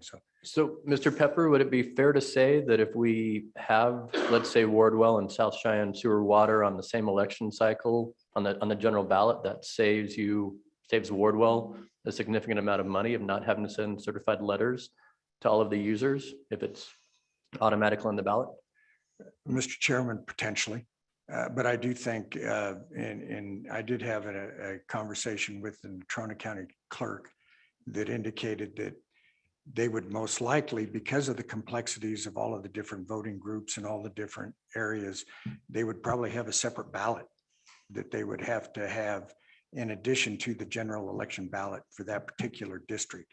So that's a further complication, that's cost that they would have to incur at the county level in order to produce a separate ballot for just that one election, in order to make sure that election integrity and the right ballot gets to the right person. And then the mail-in scenario, we're not sure how that would work.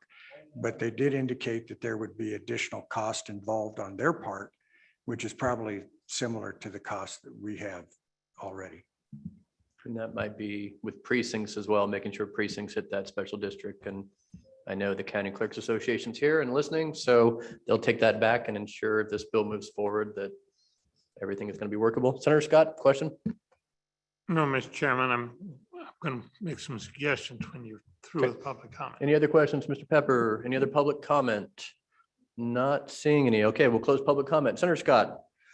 Mr. Chairman, it seems to me that the concern over the complexity, I think this is a very standard issue that where you've got these special districts or any of the districts. It's a classic example in the Wardwell precinct of a split precinct where certain people will have to get the ballot, certain won't. The county clerks don't like it, but they know how to do it and do it perfectly competently. It would have to be a special ballot, and you'd have to make sure it goes to the right people. That's not a great complication. We do that. I think they do that all the time. That problem would apply to the Wardwell precinct. The Barnum precinct, as I understand, would be entirely within the district at the current moment. and would not require a split ballot. The Mills one probably would require, again, a ballot for some of the residents. That's entirely doable. Mr. Chairman, what I'd like to do is lay the election bill back to next time. I'd like to work with Mr. Hopkinson on the transition provisions. I think we could improve on them significantly.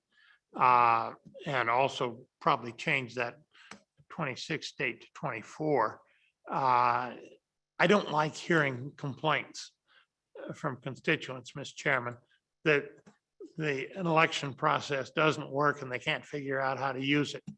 And I think the cure for that is, with a larger district like this, is to put it on the general election ballot, and then the county clerk's responsible. And we are very fortunate in this state to have county clerks that are both very competent and, as we all know, sticklers for integrity of the election. So I think that's the proper solution, Mr. Chairman. So I would ask that this bill be laid back to the next meeting. All right, committee, it has been referenced and noticed and before you. So if anyone wants to move the bill this time, they're certainly welcome to. If not, we would incorporate that suggestion. And this has been an issue now for a year. So if the Trumbull County is not solving it by our November meeting, I think we'll have a pretty systematic way of solving it for them that most people won't like. So if that sounds fair to the committee, I'm not seeing anybody moving the bill. Okay. Further discussion from the audience, not related to the bill, but related to sewer and water districts, Wardwell or others. Let me check the room real fast as well. I know sometimes our meeting schedule with when information gets out to letters from the AG, et cetera. So from what I heard today, the Trumbull County is going to engage in some further investigation and seeing where their sideboards are. If they need some assistance, we'll be back in November. Okay, no other public comment on sewer water? Great. Mr. Chairman. Mr. Chairman. Let's go to Ms. Creech first. Or Ms. Talbot. We do have Mr. Ford with his hand up online. Got it.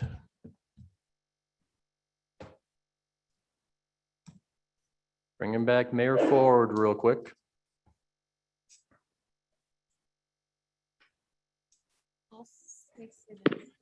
Mayor Ford, did you have some comments before we move on? Go ahead. But you are on mute, sir. There we go. Can you hear me now? Yep. Excellent. Okay. So just a couple of quick notes, Mr. Chairman, for the sake of the little housekeeping on some of the comments that have been made so far. I would agree with Senator Scott that a better election process needs to be done. I've voted in the Wardwell elections, and I don't know that the best way to do it is the way it's being done, including pieces of paper slipped into a locked wood box and then counted by staff and current board members shortly after the election's closing time. I am not familiar with ever having received a certified letter about elections from Wardwell Water. I've lived in Barnum since 2003, and I don't recall a single certified letter. To that point, if somebody was so inclined and wanted to go back and sift through their meeting minutes, which I'm sure would put some of you folks to sleep, and you don't have time to do that, but in past meeting minutes, it has been noted that on council or on board vacancies, board had suggested, should we send out a special notice to everybody in the district to generate additional interest, to which the director of the district said, no, that would cost too much. So I don't believe that the certified letters are taking place as noted. I don't believe that the way the votes are currently being done are appropriate. I also would say that a district that gets to the size that they are, or that other districts get to over 1,000 taps, you are absolutely correct, Senator Scott, that typically once an area gets that large, people are going to want other municipal services, not just water or sewer services.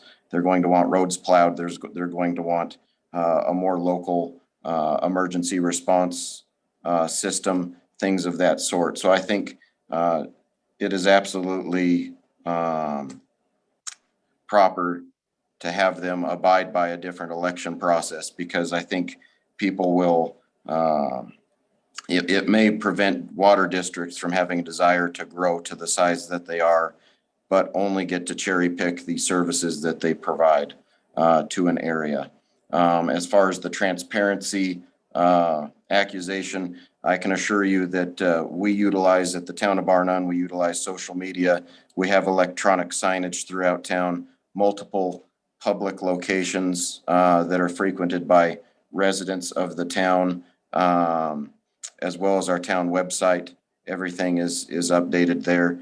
And the exemption process is not for the sake of trying to hide anything, but rather we've noticed that when we go to bid on projects, the only mechanism being required is the newspaper. And there are a litany of issues with having a printed paper being the only mechanism that you're required to go out and get bids. I think We've heard that concern from a lot of places, actually, yes. but our ultimate goal is to get as much transparency and involvement out there as humanly possible, because at the end of the day, more ideas certainly helps you form the direction that you need to go with a certain situation. So. Appreciate that, Mayor. Everybody good? Thank you for those comments, and it's a tough issue, and that's why it's been before us for a year, and I'm sure is a weekly issue up there in Bar None and Mills and Natrona County. So based on the AG's opinion, I'm sure Natrona County and its municipalities will do what they think is best, and maybe we can touch base a couple weeks in October, and if we need to consider further legislation and more discussion here in corporations, we're happy to do that, but would like some kind of resolution eventually. So with that, other public comment, not seeing any, let's move on to our next favorite special district, tourism. And Mr. Brown, I see in the audience.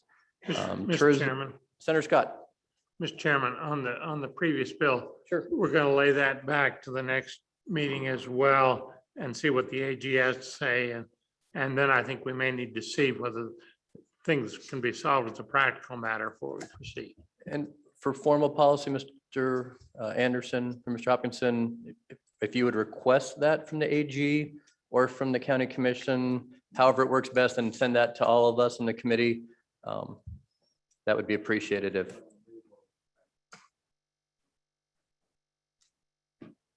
Okay.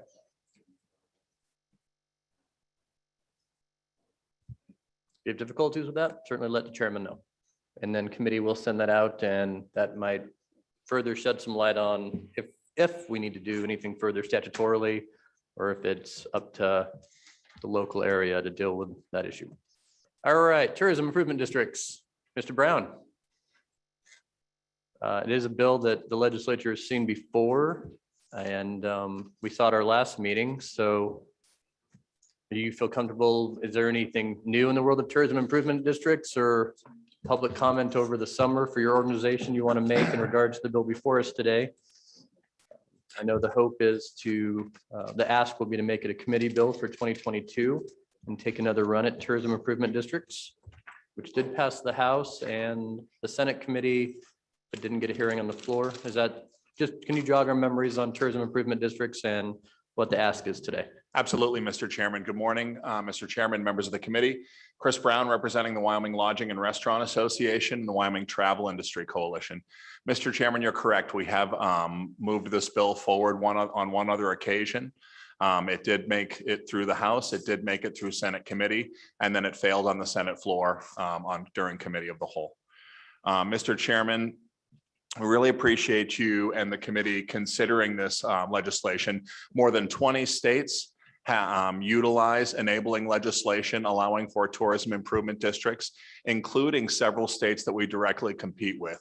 South Dakota, Montana, and Colorado all have this as a tool in their toolbox for local communities to utilize to grow local visitor economies.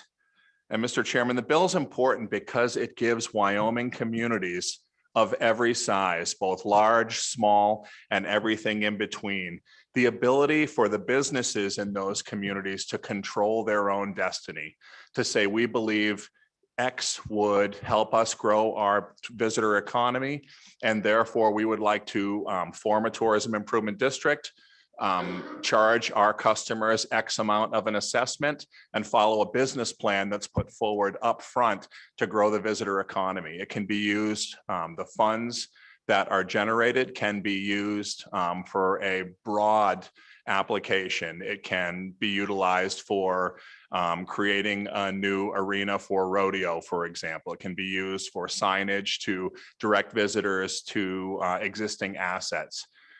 Mr. Chairman, in 2019, the visitor economy helped the state generate north of $200 million in local and state tax revenues. And our national parks and our huge assets in the state will always be the leading hooks that bring people to Wyoming. But it's spreading people out around the state that gives the state's second largest industry the best opportunity to contribute more to the diversification of Wyoming's economy.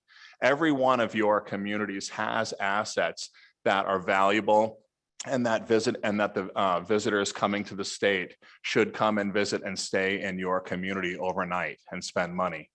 But the creation of tourism improvement districts would basically enable tourism related businesses, restaurants, lodging properties, resorts, and attractions only, the ability to take matters into their own hands, form a district, charge an assessment on their guests, and raise revenue to follow through on a business plan to grow the visitor economy within those communities. Mr. Chairman, we've talked about this bill numerous times. I don't want to spend a lot of time reiterating things, but instead I'd be happy to stand for questions. And we've got a number of other folks from around the state that would like to testify as well. And so I appreciate the time. Thank you. Questions for Mr. Brown? Not seen at this time. I know there's some people in the waiting room I'm going to bring in. Anyone else wish to talk about tourism improvement districts? Sir, come on down. Thank you, Mr. Chairman. Thank you, Mr. Brown.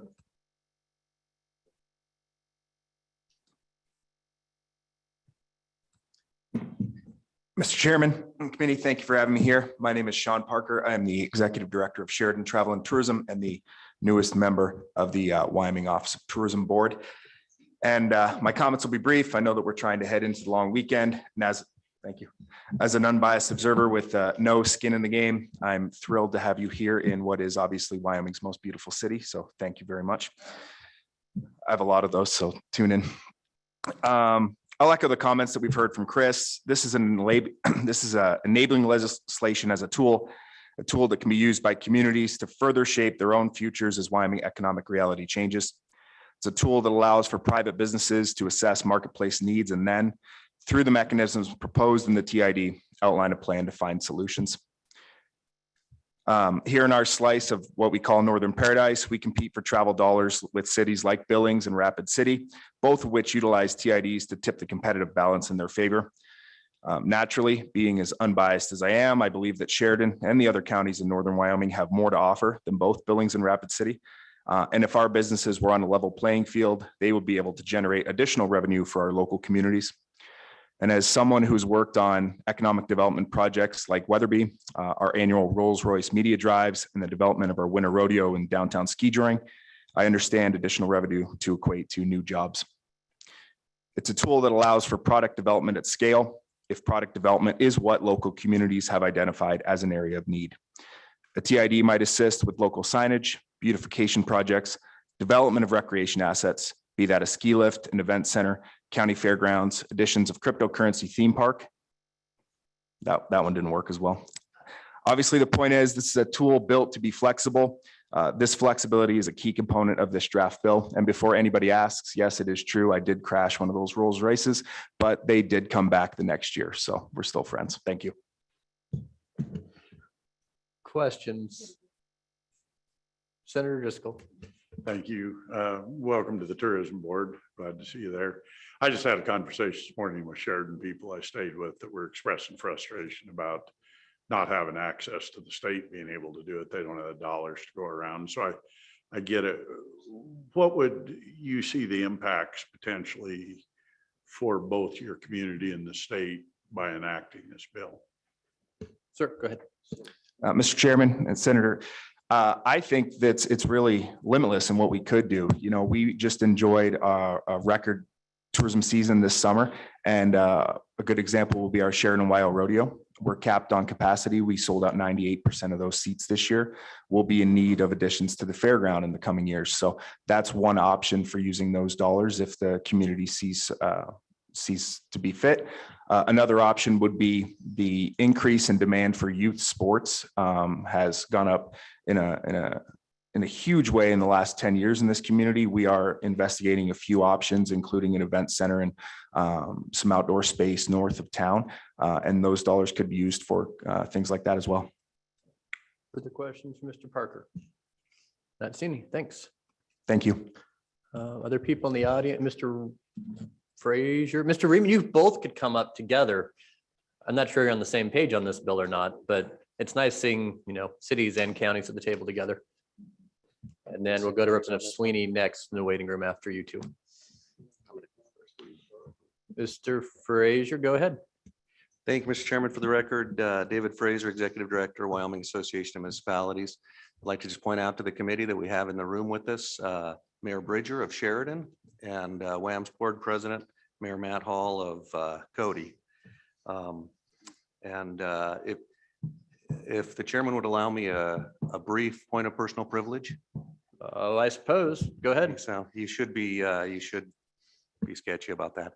So recently we're in the northeast region of what part of our region 2 of WAM's region 2, which is the northeast corner of the state. And recently that the local governments here brought out congressional staffers to tour the area, to specifically focusing on staffers in the energy and agriculture and related committees to help them kind of get, and it was very enlightening for them. It was a lot of them commented on how enlightening that was. They toured a lot of industries and mines and had lectures from experts on different things that affect us. And they all indicated it was very enlightening. Near the end of it, and by the way, that included an evening meal at the Camp Stool Ranch hosted by the co-chair, which was fantastic. But at the end of, near the end of it, I had an opportunity just on a casual basis to ask those staffers, what was the most interesting thing that you were exposed to during this? And, you know, a lot of the answers you'd expect, you know, the answers ranged from, you know, Devil's Tower to the enormity of a coal mine to learning about more about forest management and those kind of answers. But one of them answered very succinctly and very quickly when asked, what's the most interesting thing that you saw during this, during these few days? He responded, Ogden.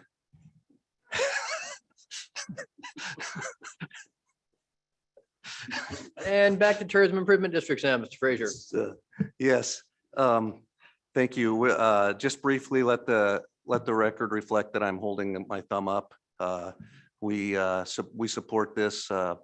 We think that it's, and I know there'll be further discussion about it, but we believe that this is one of several tools that we hope the legislature will make available so that communities can use their particular strengths to address their particular needs.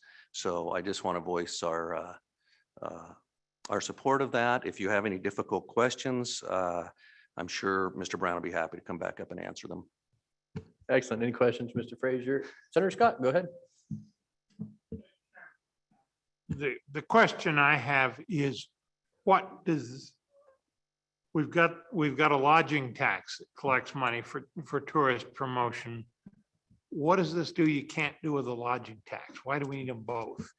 If you want that, Mr. Frazier, I can defer it, but go ahead. Well, I could answer, but I'm sure Mr. Brown can answer it better.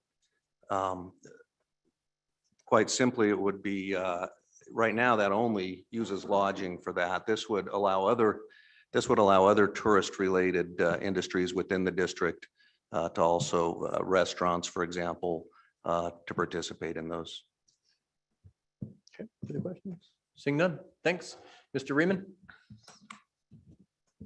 I'm certain you're going to join in. Good morning, Mr. Chairman, members of the committee. I'm Jeremiah Reaman here on behalf of the County Commissioners Association.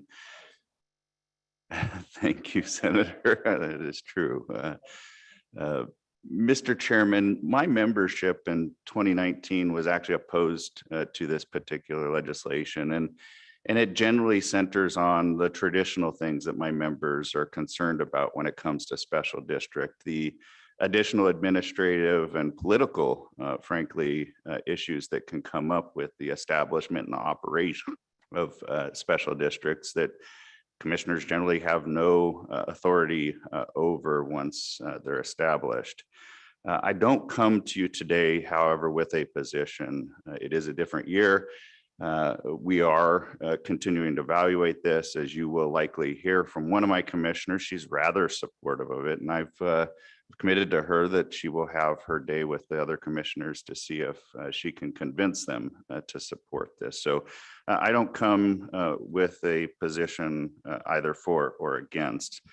Mr. Chairman, I do want to offer at least a couple of thoughts relative to the bill.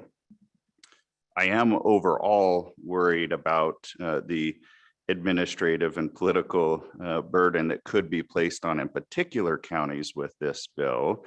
And I'm drawn in particular to a section on page 4 where there's new language 1613-102, and specifically the second part of that, which states that a governing body shall not establish a district within the territorial jurisdiction of another governing body without its consent.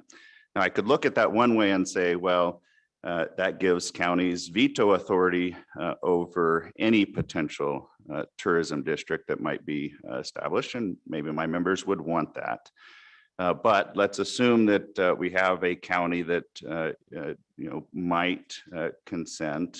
That means, as I read it, and I may have this wrong, that a county is now a dual governing body with the municipality and trying to carry out all of the administrative elements of this particular bill until they pass it off, if they pass it off, to some other entity in order to operate it. And I can see some issues with that construct. Again, it's something that gives me pause, something we need to think about.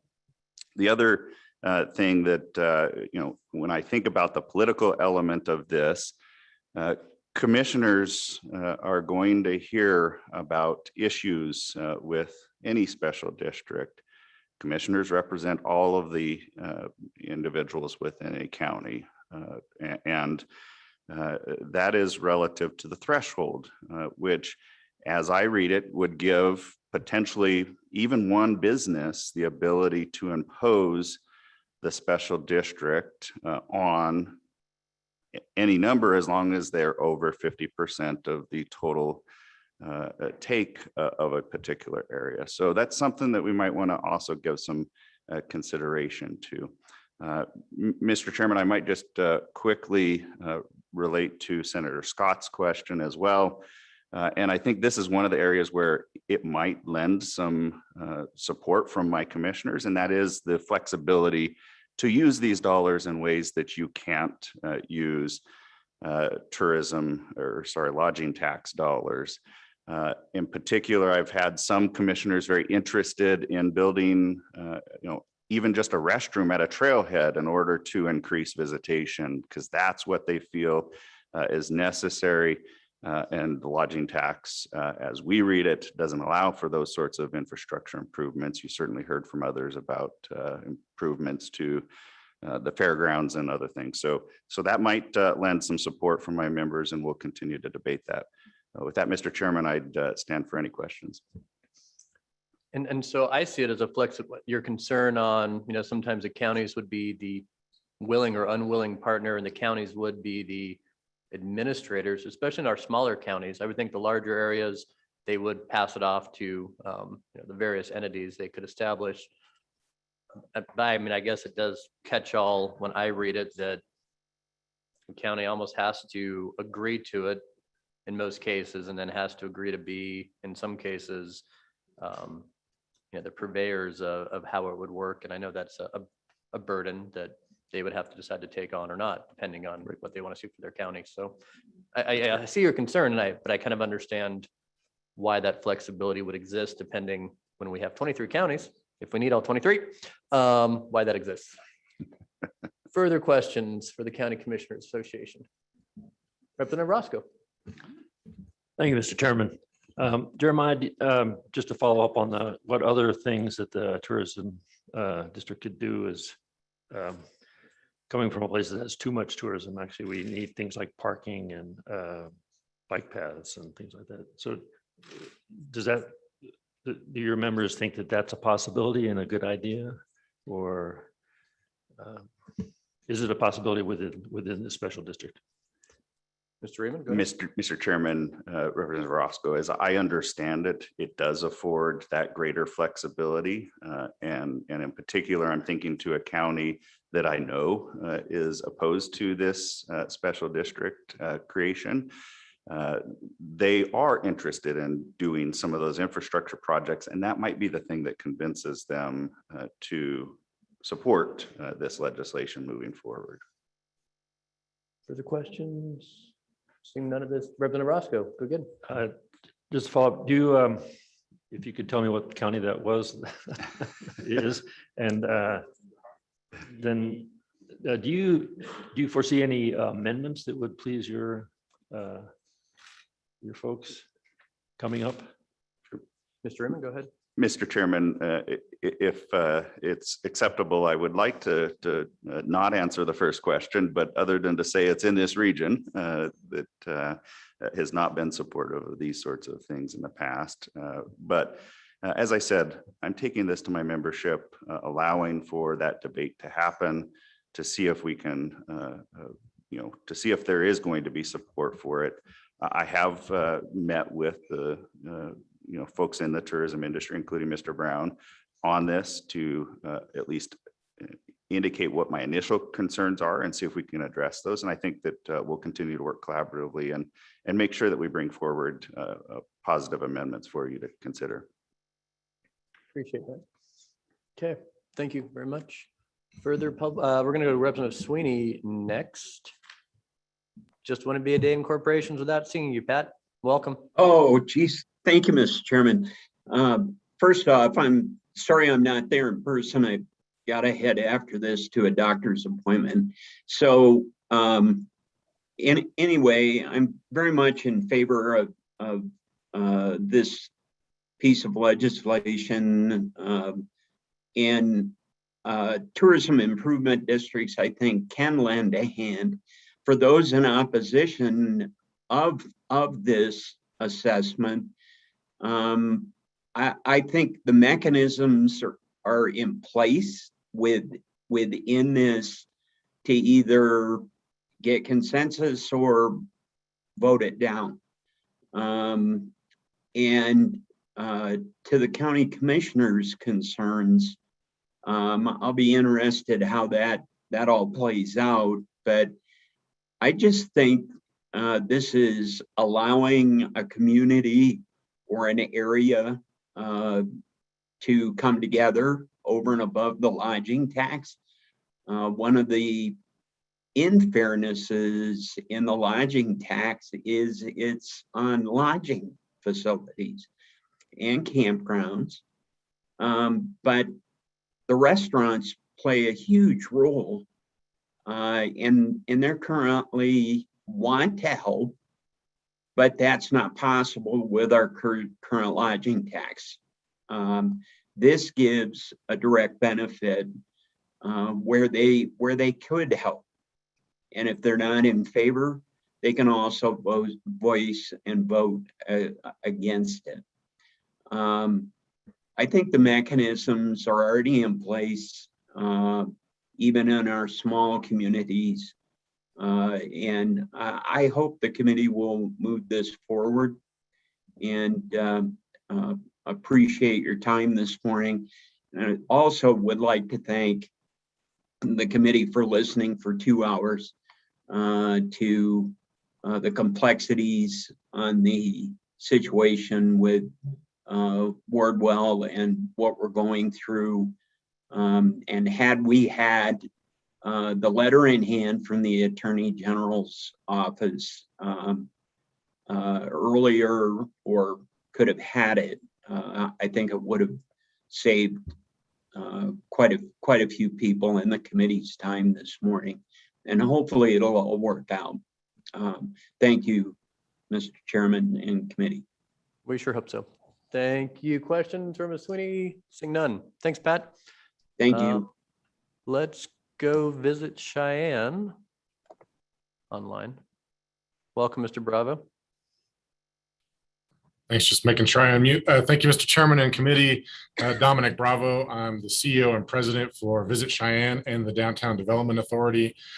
First of all, just want to say thank you to all the legislators in the committee over these last few years. Our tourism and hospitality industry were so critical to keep our communities thriving. And if it wasn't for your folks' thoughtfulness with everything from CARES Act funding to just in general support, we wouldn't have been able to have things like our Hell on Wheels Rodeo or our Old West Holiday here in Laramie County. So just thank you for that. Two, from the Tourism Improvement District side, we just unveiled our tourism master plan, which was a community master plan, included residents, tourists, visitors, businesses in the industry, stakeholders, community leaders. And through that process, we've already started implementing many of those action items from that plan. But there are many of them that would require some type of flexibility that the tourism improvement districts would allow. As a matter of fact, we're looking at an area that's kind of conference related. It's almost like a conference district, and trying to figure out a way to get some type of travel. Sometimes it gets brisk here. So when we have big conferences, big meetings, as many of you can attest, sometimes it's a little bit, breezy, maybe a little bit cold, and it's nice to have a covered transportation area to get you around to your hotel and your meetings. So that would be something that a TID would help fund. And we already have talked to some of the businesses if this were to be successful as a tool to be able to accomplish that. So I can answer any questions, but in a nutshell, just thank you folks for what you do, and appreciate being here. Questions, Mr. Bravo? Seeing none. Thanks, Dominic. Next, we'll go to Ms. Kaufman, Commissioner Kaufman. Thank you, Mr. Chairman and members of the committee. Can you see me?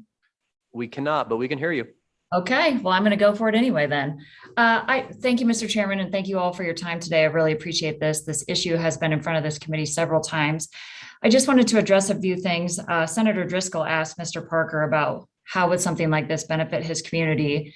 And I think there is a perception that something like this would benefit just the larger communities in Wyoming. I think there's a really unique opportunity. This is enabling legislation, so it allows local communities to have the discussion at the local level, which somebody who is a commissioner as well really values that, but it allows us to solve different problems in different ways. A good example in Natrona would be wayfinding signage. We've got about $1.5 million sitting out there for a wayfinding projects that we've got to find really creative ways to fund. Trail development, obviously meeting space for us. We also, someone else mentioned this, transportation problems. So when we hold conventions here in Casper, we have a really hard time moving people around our community. So TID funds would allow us to help solve those problems in a way that lodging tax would not. Mr. Ryman, thank you just for the qualification of, yes, I am a commissioner who does support this. I do think that there's some things that are in the bill, like number 4 that you mentioned, that we could clean up the language. I think our intention, if TID were to move forward, would be boundaries that are very similar to what the lodging tax boundaries are. So I think if there's confusing language, it's something that we could work on. Overall, I would just say that it's another tool. So it allows us to expand our budget. We've been in front of you many times in many ways saying how competitive the industry is. We continue to have to buy business and bid on business and bring business, and it's more competitive than ever because it's green dollars. We want to continue to create jobs and generate sales tax, and this is another tool that would allow us to do that. So, Mr. Chairman, I appreciate your time, and I would stand for questions. Questions for Commissioner Kaufman? Not seeing any. Brooke, thank you for being here. Thank you. Any other public comment on tourism improvement districts? Mr. Allred, welcome to Corp.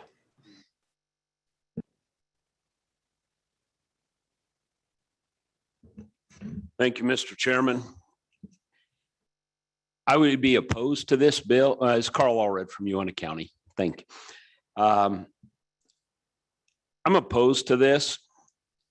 I think it's same as with the lodging tax.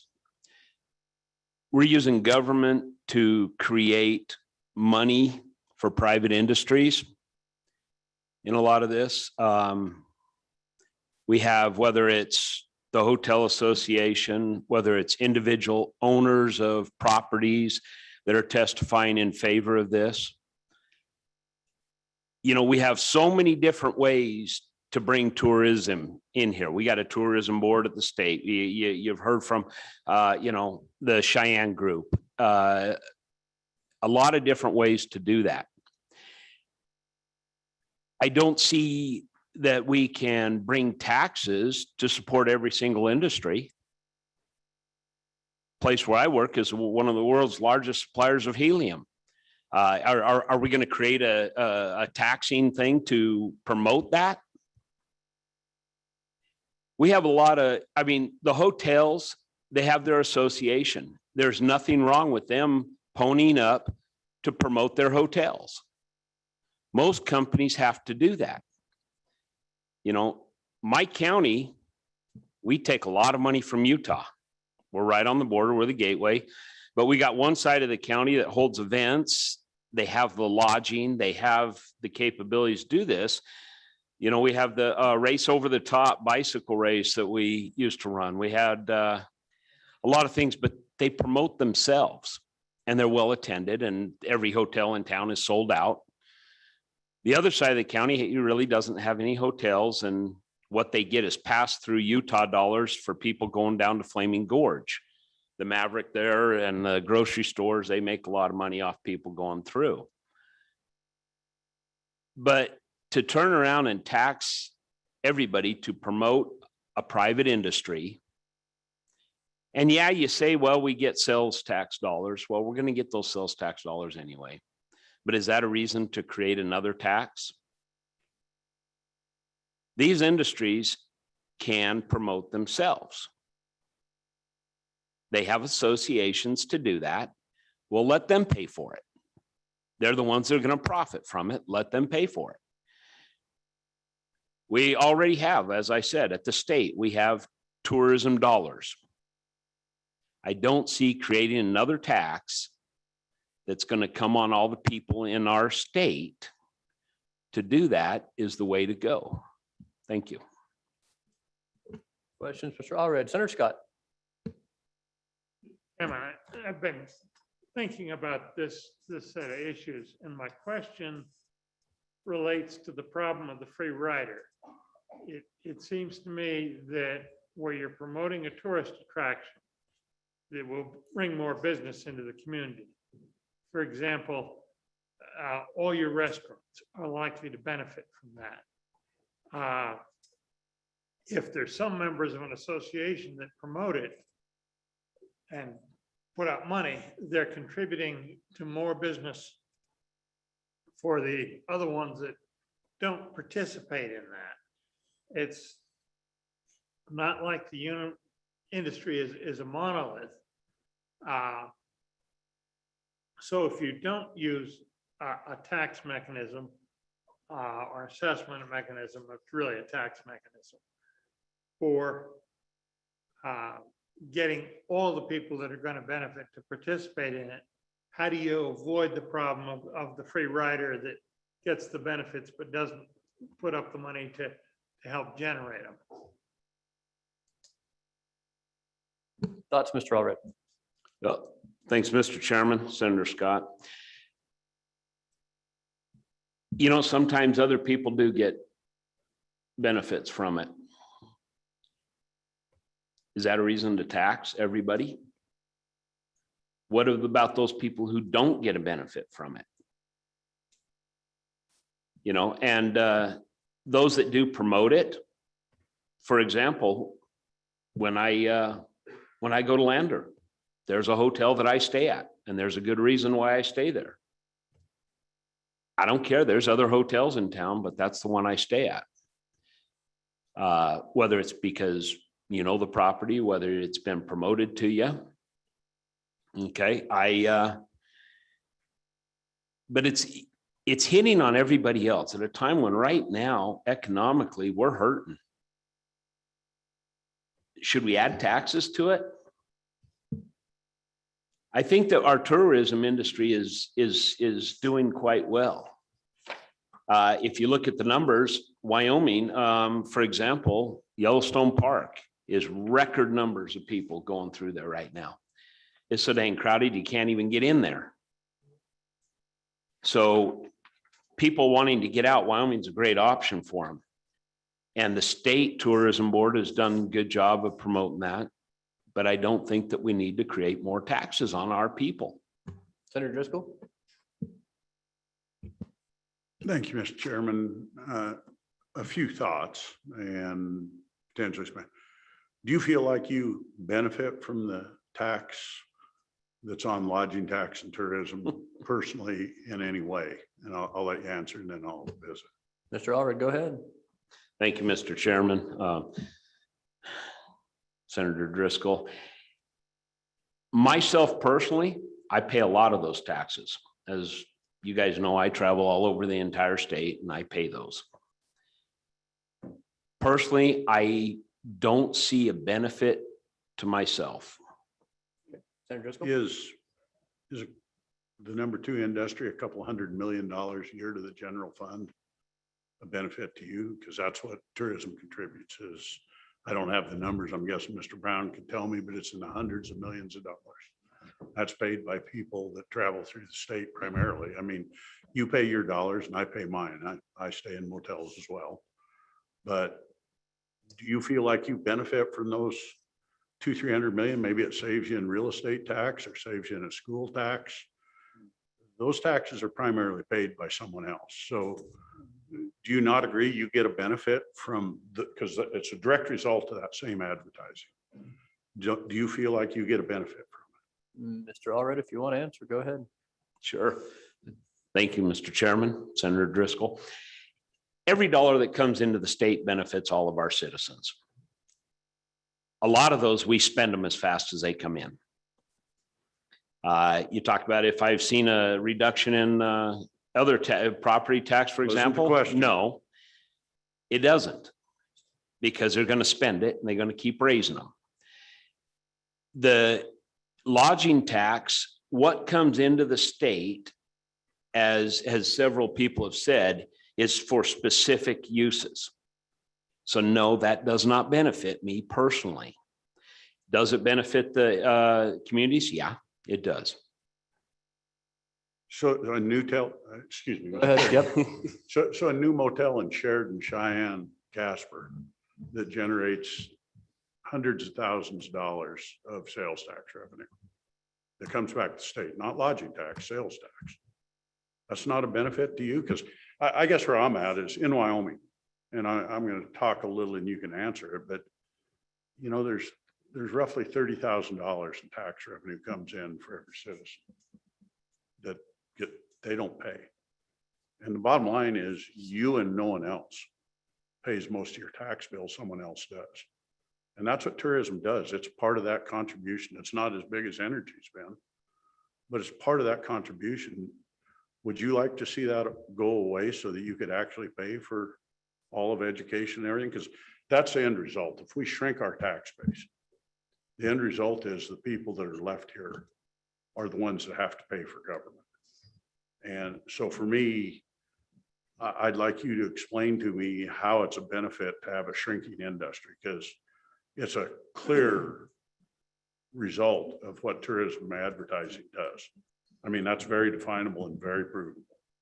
So would you rather be in an expanding economy that's in a new area or in a shrinking economy that you pay a bigger share personally of?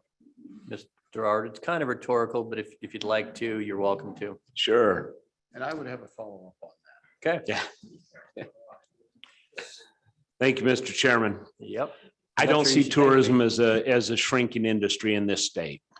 It's not. The sales tax, you're right, it is good and it does help out. I do have issues with 30,000 that we don't pay because that's very deceptive. That was put out by the Wyoming Taxpayers Association. It's not a true numbers. But the sales tax is great. This tourism board bill is not going to change what we're bringing in sales tax. A large portion of the hotels across are full.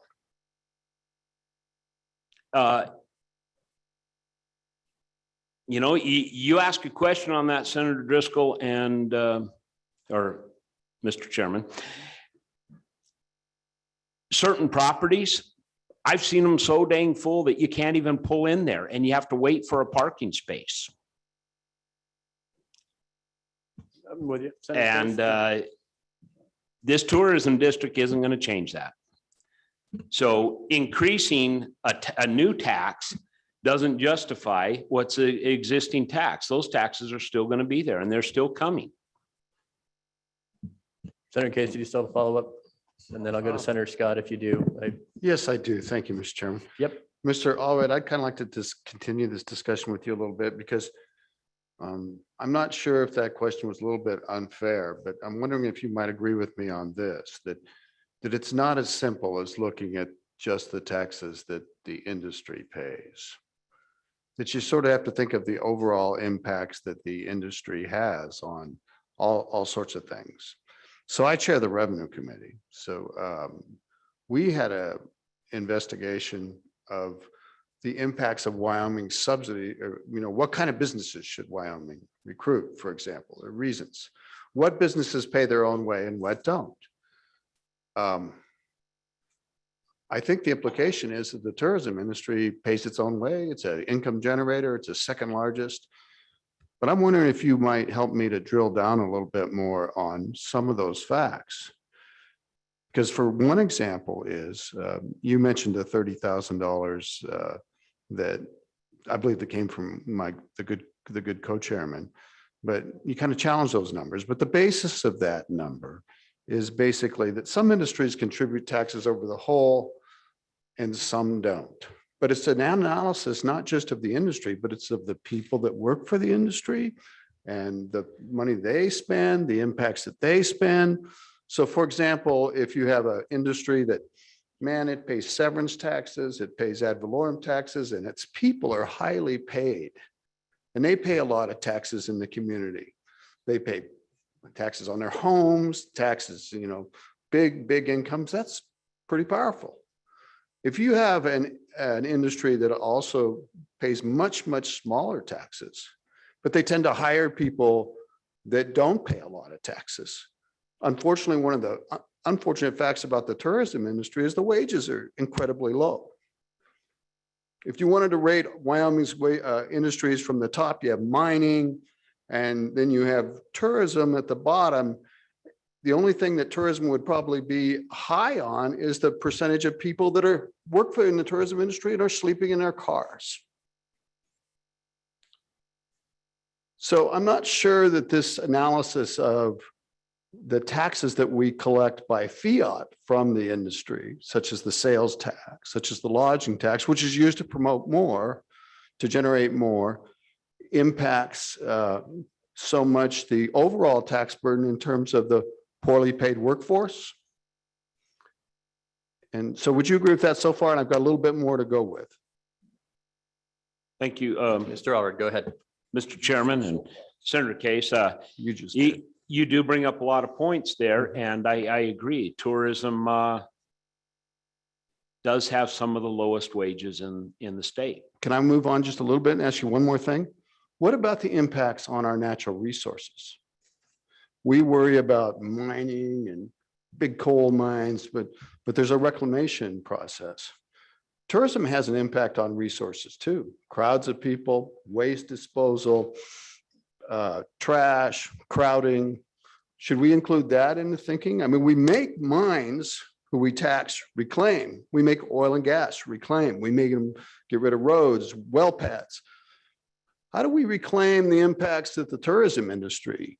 has, and how does that fit in? Have you thought about that, Mr. Allred? Because I can tell you've done a lot of thinking about this, and I'm proud of you. This day, Mr. Allred, go ahead. Mr. Chairman, you're right. There's a lot of impacts. The more people we bring in, the more trash we see on the side of our road. So should tourism pay to clean up our roads? Overall, but again, it is a very complicated thing, and it involves every aspect of our state, whether it's, the tourism that comes into our state. We bring a lot of money from a lot of other places. But does that justify government taxing to benefit an industry? Solid point. That is the main objection that I have to it, is that we are specifically targeting an industry with taxes. There are some places in the state that benefit greatly from it. Teton County is a huge tourist area.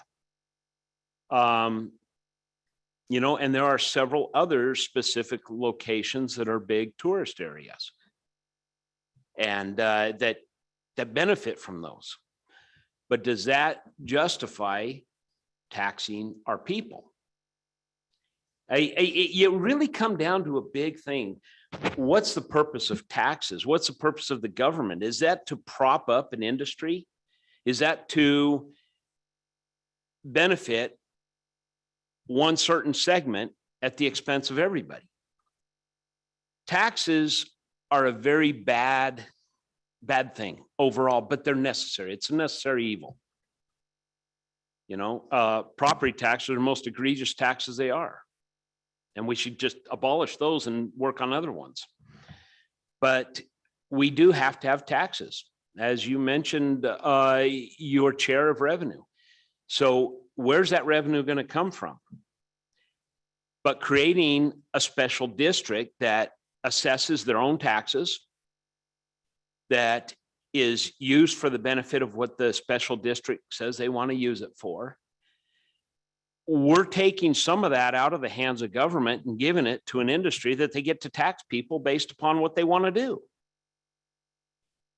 If you want to bring the taxes up in a county and the county wants to say, we want to improve our county, okay, then we're having a totally different conversation. We're giving an industry the power to tax people to benefit that industry. And that's a problem for me. Okay. Senator Scott, did you still have a question? Mr. Chairman, and I would like to start out by complimenting Mr. Allred. It's a serious business to give power of taxation to benefit a particular business, and it's something that ought to be challenged. And I appreciate him coming forward, because often we just hear from the advocates. And I would say I agree entirely with the statement that taxes are a necessary evil. I think that's a pretty good description of them. The question I've got on this subject, Mr. Chairman, if you look in the bill on page 19, lines 18 through 22, it says,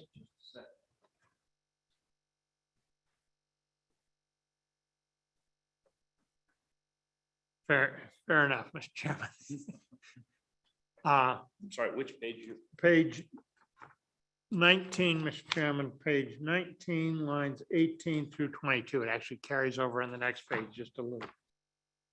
It says, assessments levied against businesses pursuant to this chapter shall be levied on a basis of the estimated benefit to the businesses in the district on a percentage of gross revenue basis, on a fixed rate per transaction basis, or other method, or using another method specified by the district plan or set forth by the governing body in the resolution of formulation. Is it your view that we're clearly trying to get the taxes paid by the people that are going to benefit from it? Is is your view based on a feeling that we will not succeed? Do you see practical problems with that? Or is this statement of what we're trying to do going to be adequate to get the job done so it is the people that are going to benefit to pay the taxes? Mr. Allred, do you need a reminder of where that section is that the senator was referring to? No, I'm looking at it right here. Okay. Thank you. Mr. Allred, if you can. Okay. Yeah, I was looking for the chairman, but The chairman stepped out and Yeah. I'll be serving as chairman now. okay. Thank you, Mr. Chairman. And Senator Scott. This does bring up one issue too here, this section that you're referring to. So it's going to be levied on the basis of estimated benefit. These aren't realized benefits. It's pie in the sky number of what I think this is going to benefit them. It also includes something that I have a serious issue with is the percentage of gross revenue basis. Anytime you include that gross revenue, that's a problem because gross revenue isn't your net profit. That's what comes across the cash register. That's a gross. We got companies, you got certain businesses, for example, a convenience store has a very high profit margin. Most other businesses have a much lower profit margin. In fact, our business for years never even busted in the double digits.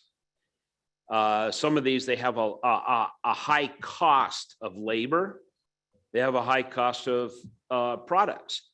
Using a gross revenue basis, bringing that whatever comes across that cash register, by the time you tax that, you may be in the negative. So if you're going to tax anything, it's got to be on a net profit basis, not on gross revenue. But again, this really is an estimated, well, who's estimating that benefit? You don't have hard numbers here. You're just saying, oh, well, I think your business is going to profit this much out of this tourism district. So we're going to tax based on this. You're not using real numbers here. And anytime you can't quantify specifically what that's going to be, what you say it may estimate and what you say it may estimate are vastly different. And again, if you're going to do anything at all, it really cannot be on gross revenue. There's a lot of business owners sitting right here at this table that have a vast difference of what that net profit is based upon your gross revenue. It's got to be on the net profit. Senator Scott. Okay. Follow up. Yeah, to follow up. Want to thank you for really an articulate exposition of the difficulties here. And Mr. Chairman, what I ask is that in due course of time, we get the proponents back up to see what they would say on this question, because I think this is one of the fundamental ones in the bill. Senator Scott, Mr. Allred, I'll do follow up, hand it back to you. You do realize this bill doesn't force it on businesses. What this actually is, back to the gross profits, net profits. This is a group, it's zones, and there's a whole series of zones through this bill. And this is businesses that all put their heads together and say collectively, mine, and I'll be a conflict on the bill because it directly affects potentially where I could be at. I'll go with that. But it doesn't mean it's every business in downtown Sheridan or around. It's a group of businesses that get together and they're not forcing other businesses into it. And they agree on these criteria. And then they're allowed to assess themselves. And what this really is a way to collect the assessment that they pass it on to the customers, which theoretically could be done on the outside of this. You could do a handshake bill, and we kind of do it now. You pay $5,000 dues each to an organization and you use it to promote the area. My area, Devil's Tower Tourism, does a similar thing. But this is a mechanism that doesn't force in the whole downtown or the whole area. It's a group. And my guess is they're probably not going to disclose wildly what their gross profits are. What it says is in proportion to bigger businesses in conjunction to the benefits. A restaurant and a campground or a motel may not have the same benefits from the advertising. And I would guess the motel you're talking about that's full, they probably don't want to participate unless they're looking at doing something different. So, you know, the bill really is modeled around that. And my guess is it's going to be a business decision, because if you pay more at the motel that you're staying in currently because of one of these districts, you may choose to go to one that doesn't assess that. And that's really the way it works. We ran into this same thing on optional taxes locally. What happens if bar none charges more on the optional sales tax and Mills doesn't? That's consumers' choice of what they do. And so for me, I guess the question is, you do understand that this isn't a deal that you just go in and say, we're forcing it down every business. It's they get together and they decide to do it. And they decide how they go about it. Mr. Chairman, I think we need to be clear though. I think that was, This is still a question to the witness? yes, but I think this question needs to be clear, because that leaves the impression that it is fully voluntary on behalf of the businesses. And that's not true. It's a vote of the majority based on some criteria, whether it's revenue or whatever. It is a subclass of businesses. I think that's fair. But within that subclass of businesses, everybody is in. It's not a voluntary assessment. It's based on 50% of whatever the criteria it is. Could be revenues. Looks like that's thrown out a lot, which I think is proprietary at the individual business level. And you can't get revenues, but that would be the weight of your vote, and it's 50%. So businesses indeed can be compelled into it. And so I think maybe you got to frame the question with that in mind, because saying it's totally voluntary is not quite correct. But that's how almost all taxes work, right? The majority vote and, yeah. That is true. Mr. Allred, obviously it's a philosophical discussion, a lot of rhetorical questions. Any closing thoughts? Just, Mr. Chairman, I just thank Senator Case for making that distinction, because that's what's in here. Yeah, and it isn't totally voluntary. So I believe that's all I have. If there's any more questions. I think we're good for now. Thank you, Mr. Thank Allred. you. Mr. Rudloff is also in the room, wishes to testify. Let me bring him in. Thank you. Hi, Darren. Floor is yours. Thank you, Mr. Chairman and members of the committee. Again, my name is Darren Rudloff with Rudloff Solutions. We're a consulting firm that works with tourism organizations throughout Wyoming and the surrounding states on many of these tourism development issues that you're discussing today. In our work, it's always striking that different communities and their business communities have different needs and have different desires in each community.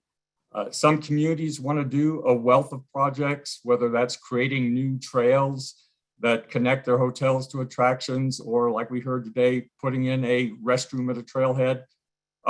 Other communities want to mitigate the fact that they have too many tourists already, and they want to figure out busing or other ways to move those people around appropriately if they have a lot of tourism already. Many communities want to do nothing at all. They are fine with the level of tourism they have, and they don't want to do anything else beyond use of their local lodging tax.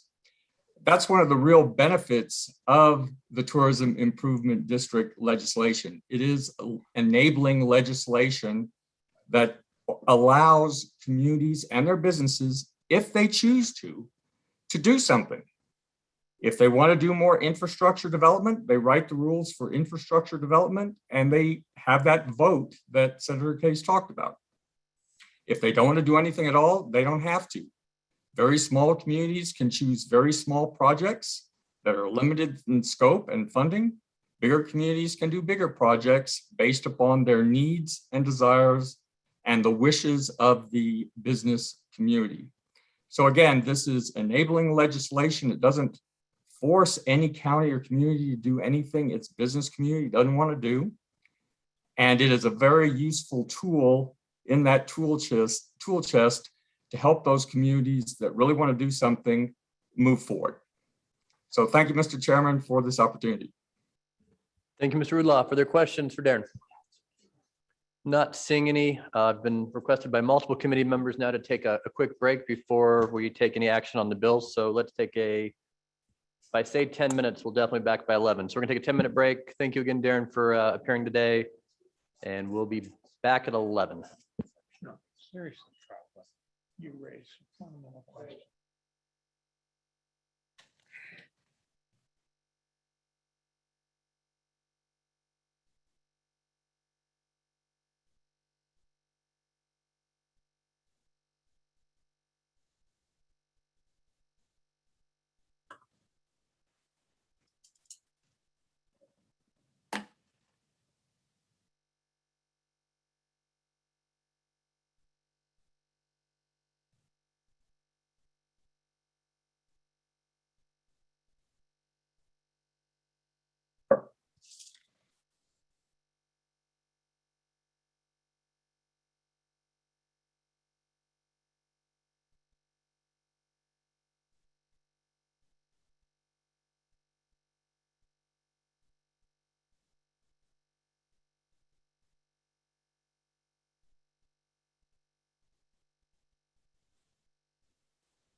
All right, Katie, we are. Committee, we are currently considering tourism improvement districts. Let me see if there's any further public comment. Not seeing any online. Anyone in the audience wish to testify on tourism improvement districts? Seeing none. What you do, Miss Jerk? Come on down. It's what you do. Welcome, floor is yours.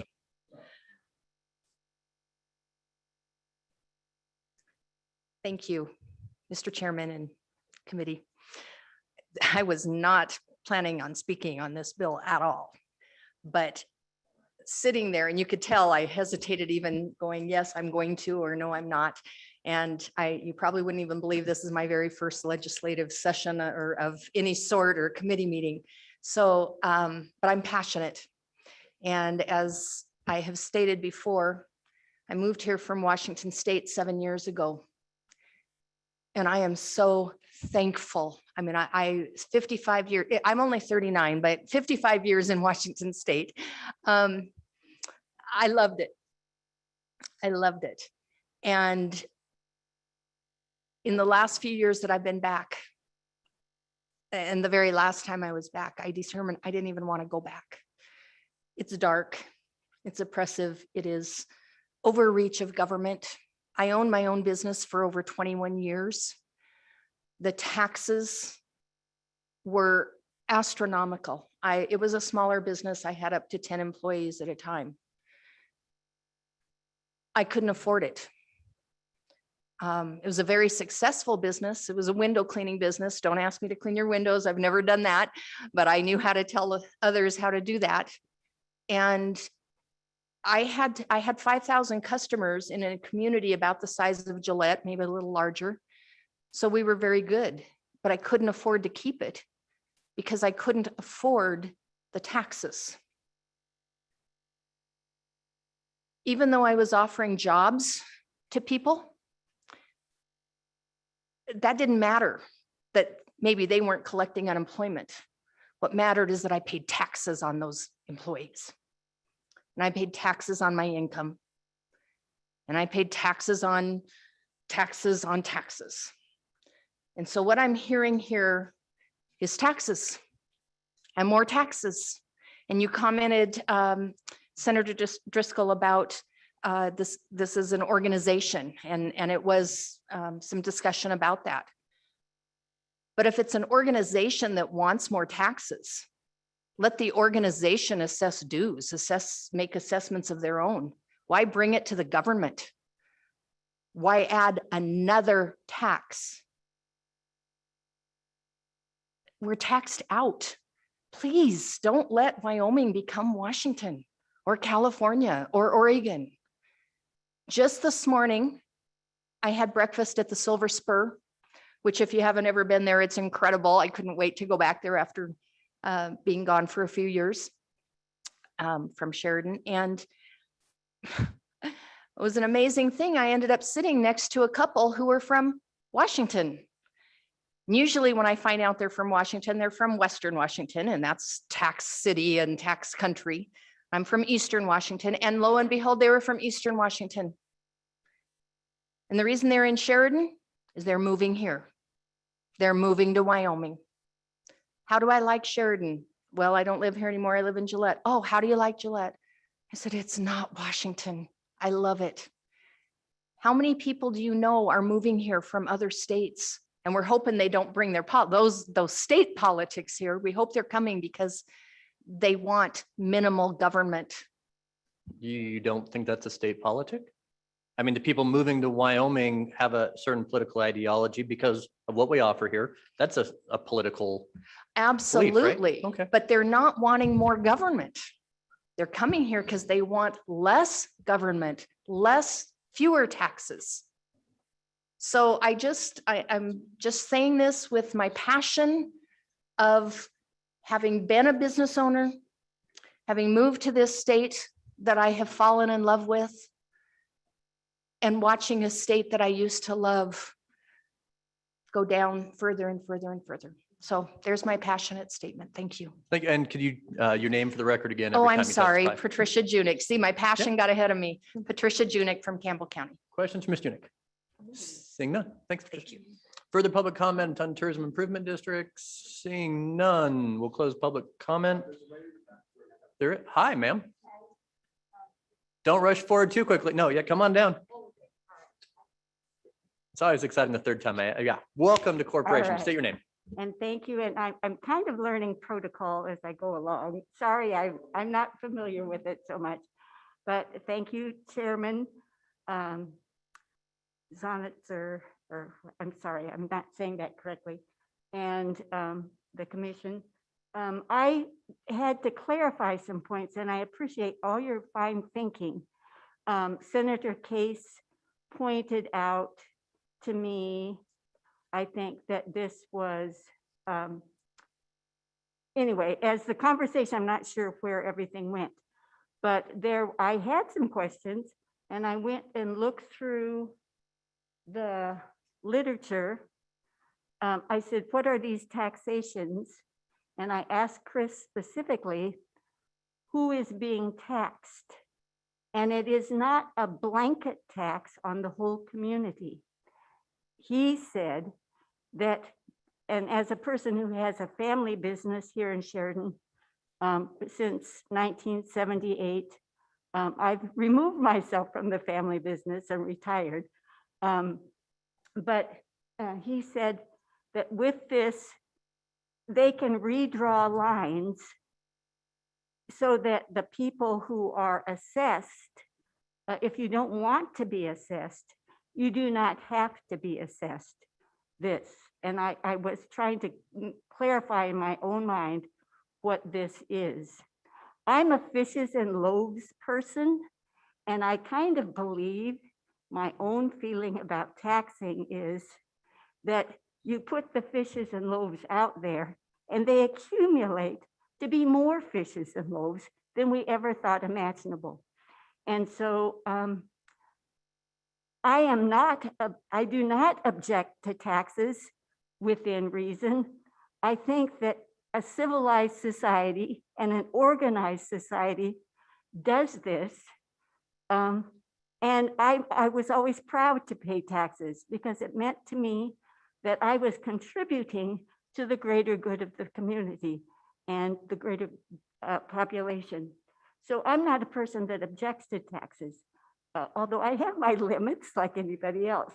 Anyway, I just wanted to clarify for other people that maybe had the same misunderstanding as I, that this is a blanket tax throughout. And I'm hoping I'm not misrepresenting Chris, because I love young people and they're good ideas. And I think this is a good idea. He's a good young person. And if you could state your name for the record one more I'm time, sorry, too. Jackie McMahon. Thanks, Jackie. And, All right, one more call for public comment. Everybody good? Seeing none, we'll close public comment. Committee, what is your pleasure on the bill before us? Let me get the number here. It is LSO draft 62, Tourism Improvement Districts. Looking for a motion if there is one. Can you declare a conflict before a motion, Senator Case? Moved by Representative McGuire. Is there a second? Seconded by Representative Roscoe. Beat you to it. Start with Senator Driscoll.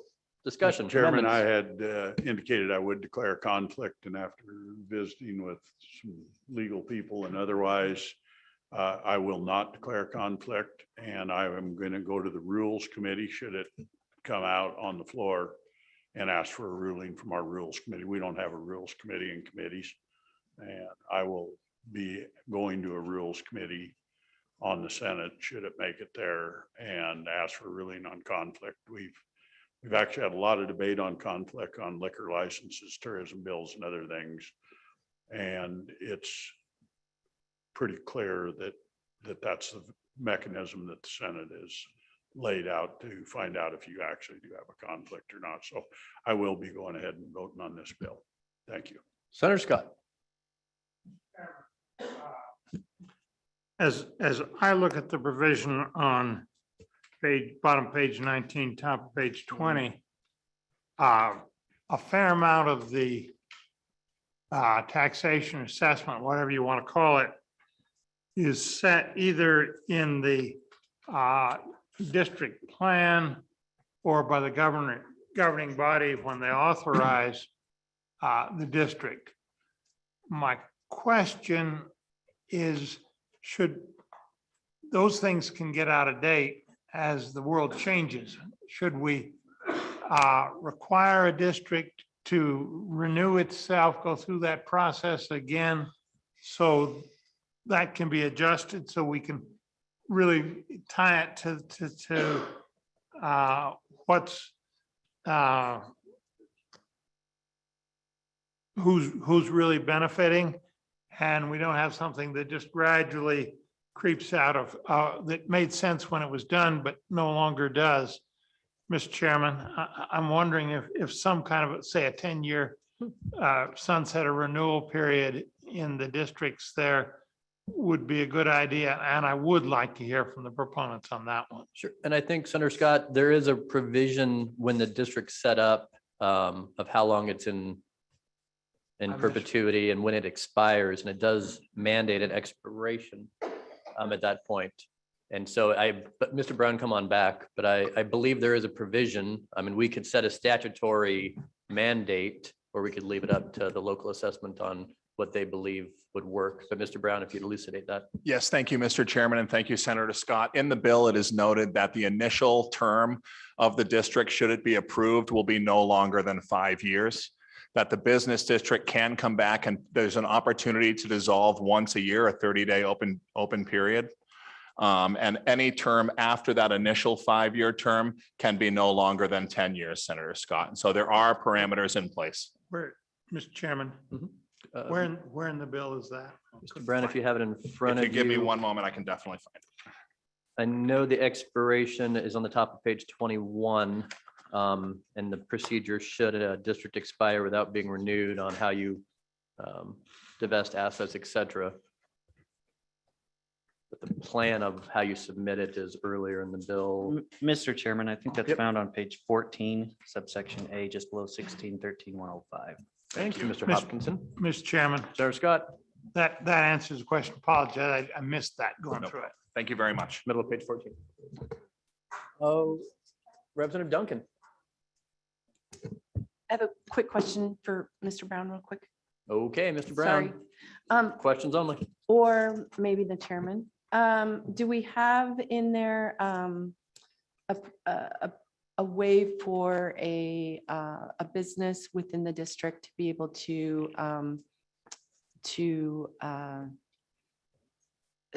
fight or to come back and say, hey, I don't want to be in this district? Do we have a mechanism for them to? Mr. Chairman and Brown. Representative Duncan, thank you for the question. Upon the initial petition of the governing body, the businesses that wish to form the petition need to send a letter out to every business, whether they want to participate or not in the district, and there would be a public hearing for folks to speak whether they support or against. And during that annual period, they could bring a petition to dissolve as well, and it would be reconsidered, I would assume, in another public hearing each year for the first 5 years. Is that how I read it?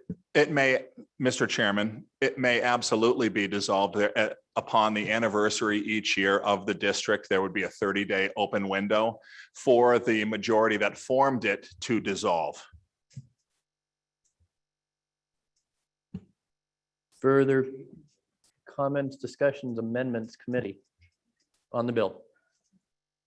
I believe the motion that was moved, Representative McGuire, was to make this a committee bill for the 2022 budget session. Is that correct? Okay. Further comments, discussion, amendments? Not seeing any. And, Senator Case, welcome back. Thank you, Mr. Chairman. You know, I'm calling it personally as a conflict on this bill, and but I just hate this bill. And just to explain to people out there that our rules provide that maybe I will be abstaining from voting based on my declaration of conflict. It's not an imposition on anybody else, But our rules clearly also provide that I can participate in debate. And that is not always true for different rules. So that might be unusual if you're watching online or if you're in the room. But that is our Wyoming legislature rules. So with this, this is a very troubling thing. I see lots of problems with the industry, Mr. Chairman, in terms of impacts on Wyoming, our resources and our future.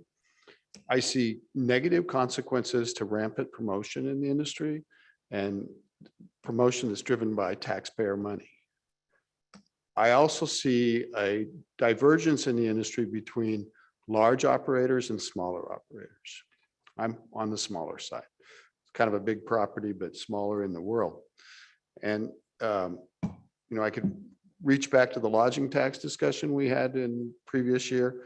And clearly that was, to me, driven by a large industry operators geographically centered in very popular regions of the state. That's the way I see it. Others, I'm sure there'll be pushback on that. This kind of takes that same conflict and pushes it down at the community level. So I propose a district that's made up of restaurants and hotels. That seems like it's likely. It might also include some other kinds of establishments, but the district encompasses all of them. And then there's some criteria, whether it's revenues, it might be number of locations, but there's some criteria by which the voting and the contributions are established. There's lots of opportunity in there for the majority, however it's measured, to put it to the minority. And this takes it down to kind of a local, visceral, scrappy level. But just say there are 2 hotels in a town, and I'm a hotel owner, everybody. I should explain why that. I have a hotel in Lander. Mr. Allred stays there. Thank you, Mr. Allred. Say there are 2 hotels in town, and the whole promotion is based on revenues. And say that my place has the less revenues, and the other place has the most revenues. So the district is established based on the weighted revenues. I vote no, the other property votes yes. Districts happens, the assessments occur. I'm drug into it. And so it's kind of at the extreme level, but also problematic. I think everybody wants to grab to revenues. Why do you get to know my revenues? The Department of Revenue gets to know for taxes, because I have to pay taxes already, sales tax, lodging tax. But that's proprietary. No one in this room can go to the Department of Revenue and get my data. They can get the aggregate data, which would be the other hotel too, but they can't get my data. And there's a reason for that. We protect taxpayer information. That's fundamental. So just the mechanics in doing that, I think there's a lot. When Mr. Allred was making the appeal that the best way to do it is the voluntary way, there's a lot to be said for that. Back to the community with 2 hotels. The other hotel calls me up and they say, let's do a joint promotion. I'd love to do that. But let's get the restaurants in and have a joint promotion. The issue about the revenues and the margins is also very significant. Different businesses have different margins. So, I really speak against this. I will speak against it to the end, but I have declared a conflict because I'm in this industry. Now, it's also a broad class of industry, and I can understand my good colleagues' reasons for seeking a ruling committee. I'm not judging him by it. I could do the same thing, but I'm choosing to do it this way. I just want to explain that. So thank you, Mr. Chairman. Thank you for the indulgence. Thank you, Senator Case. Representative Roscoe. Thank you, Mr. Chairman. I would just like to express my opinion, my appreciation for Senator Case's view on the bad parts of tourism, over too much tourism, and the effect it does have on our environments and our communities. What I was hoping, though, that this special district would give us is actually some of the possibility of fixing some of those impacts that tourism has on our communities. I mean, it could, I'm not even sure if this works, but it could even be workforce housing on some level. It could be parks, it could be parking, it could be other facilities in town that makes, that helps the people that live there as well. So I'm hoping that happens. I'm just not sure, but I'm going to be voting in favor of this. Thank you, Mr. Chairman. Thank you. And, certainly at a micro level, I have a different philosophy than the macro level, because when you look at how other states use tourism improvement districts, it really is to get those large conferences, bus loads of sporting, of high school athletics, and saying, hey, for the regional or the national event, we'd like to have it in Wyoming instead of Rapid City or Billings, et cetera.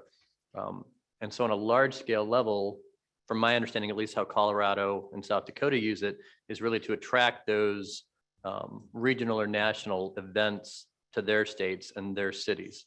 And that's how it plays out on a macro level to get those type of venues, which then, affect the economic base of the entire community, some of the restaurants and some of the hotels. And yeah, probably the larger players, get the large, buses of kids and parents that go to certain facilities and not other facilities. And so there's fairness, right? There's fairness issues in all taxation.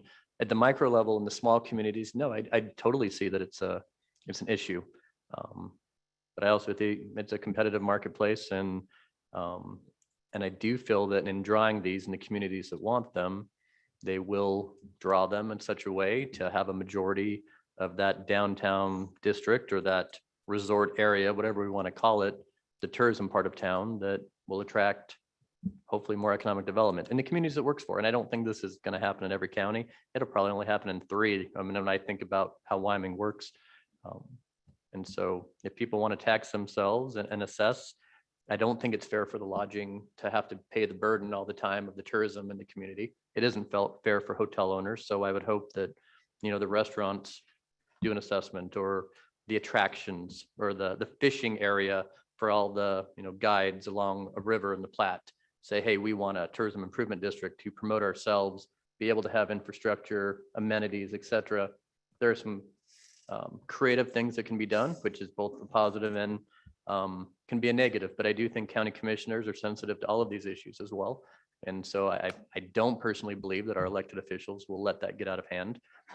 You might have some creative things in certain counties, right? We see that now. So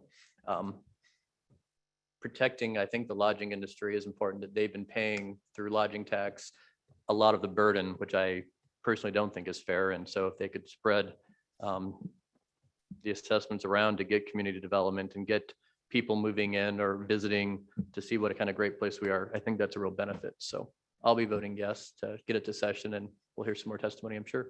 Representative Duncan. Thank you, Mr. Chairman. Conceptually, can we make this a voluntary participation to the district,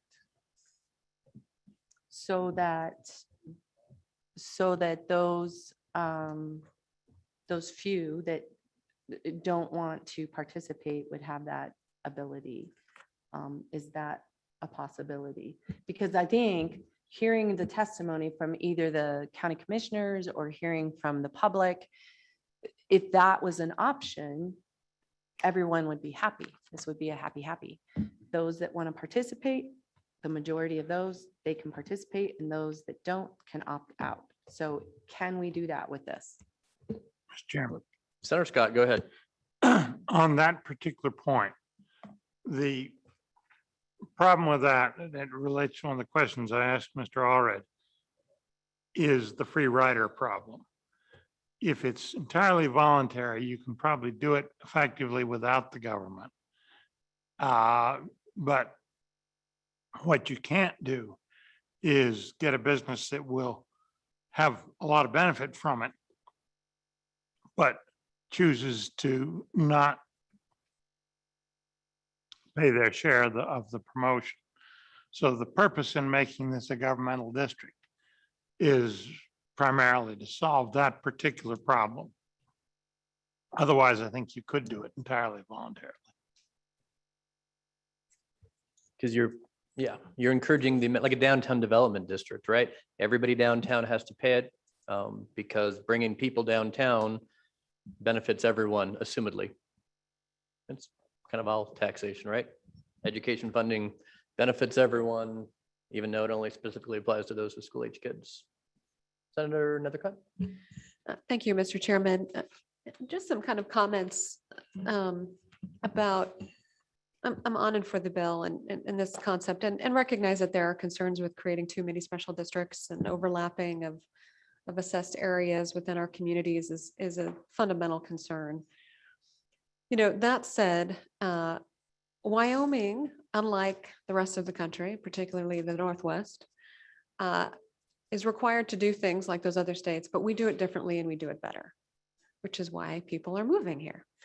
And so I do believe that this bill has the appropriate safeguards that pushes it down. This isn't something that's happening to people in those communities. It's something that they are asking for. And it does is those grassroots generation, right? By those businesses that would be affected that say, we want to create a district because we think that we will make more money by spending some money, right? By investing in ourselves, we will bring in more revenue for our communities and for our business and for the generations to come, right? That is why these districts are to be created. And it is local government. It is government closest to the people that would be created with the consent of the people with a term limit on it, 5 or 10 years at which it has to be renewed. So it's not an extension period of time that is too burdensome. And so for those reasons, I do think Wyoming has to explore these new tools in the toolbox. We need to respond to industry when they're asking for them, understanding that they would be the only ones affected by them. And so Wyoming can do these things better. We see it in all other areas of our industries, from oil and gas development to coal mining. We do it better, right? We do it responsibly, we do it with revenue generation, and we do it the best. And again, so we look forward to having more people join our state because of the wisdom of the legislature and the history of the decisions before us and the history being done now. So trust that we can explore these options, but do it with the right sideboards and the right parameters, and this bill does that. Further comments or amendments? Discussion? Seeing none and waiting for someone to yell the word question. Okay, question being called. The vote is to make this a committee-sponsored bill for the 2022 session. Katie, if you would call the roll. Mr. Chairman, this is a roll call vote on 22 LSO 62 Tourism Improvement Districts for committee sponsorship. Senator Boner? No. Senator Case? Senator Nethercott? Senator Scott? Aye. Representative Blackburn? Representative Clausen? Representative Clifford? Representative Duncan? Representative Air? Representative Hunt? No. Representative McGuire? Representative Roscoe? Co-Chairman Driscoll? Chairman Zwanzer?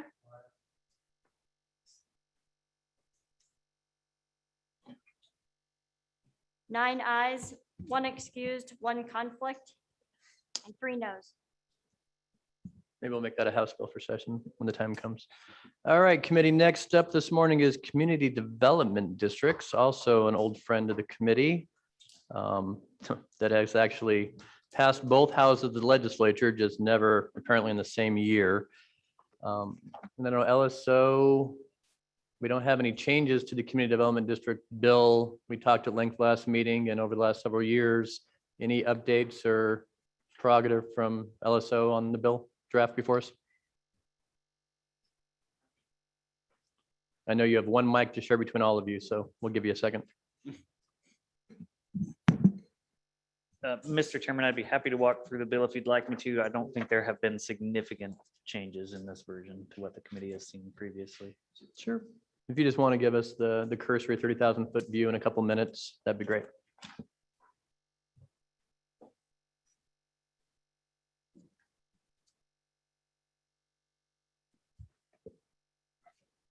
Welcome, Mr. Hopkins. Thank you, Mr. Chairman. David Hopkinson with the Legislative Service Office.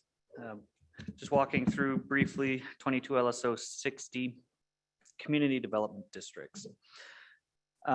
This bill would create some new sections in the statute providing for community development districts. We see that on page 2, Community Development District Act. It creates a definition section in 1512-102, defining or providing definitions for assessed value, the board, district, general plan, and just other definitions applicable that are needed to provide for these community development districts. Essentially, the idea is the community could establish these districts to provide services and improvements that aren't provided to them through the municipality or otherwise. On page 5, towards the bottom, we see the formation of these districts, how they're authorized, provides that any area exclusively within the boundaries of a municipality may be formed in a community development district to perform these functions, that they can acquire, construct, operate, and maintain improvements of local necessity and convenience, obtain improvements and services by contracting for the same, that they can furnish or perform any service that enhances the use or enjoyment of any improvement or facility. And subsection B here provides some limitations, that they shall not be formed to provide improvements and services defined by the municipality as basic and customarily available to residents of the municipality, except that if those services aren't in fact available, then the district could provide them.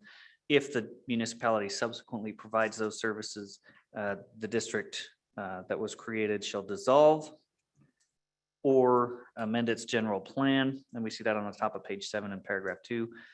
To provide other improvements or services in accordance with the amendment process in this act. Paragraph or subsection C there provides that a district formed pursuant to this act is a separate entity and a political subdivision of the state. The governing body of the municipality shall have hear proceedings for the creation of the district within the municipality unless otherwise specifically provided in the act. Towards the bottom, page 7 there, the formation of the district, we get into how those are commenced, and they commence by the filing of a petition with the governing body of the municipality in which the land proposed to be included in the district is situated. The petition has to be signed by not less than 25% of the landowners within the proposed district, whose land in the proposed district has an assessed value of 25% or more. The petition has to be accompanied by a general plan, and that upon receipt of the valid petition, the government body of the municipality would review that and hold a hearing on the formation of the district. And then upon approval of the petition, there would be an election for members of the board, or for the formation of the district and for election of the members of the board in accordance with the Special District Elections Act. The election would be at the expense of the district.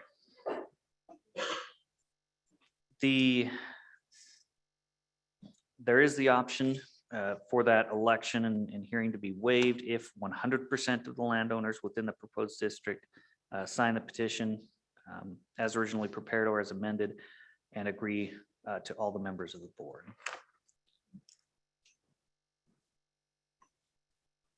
The general plan for the district would provide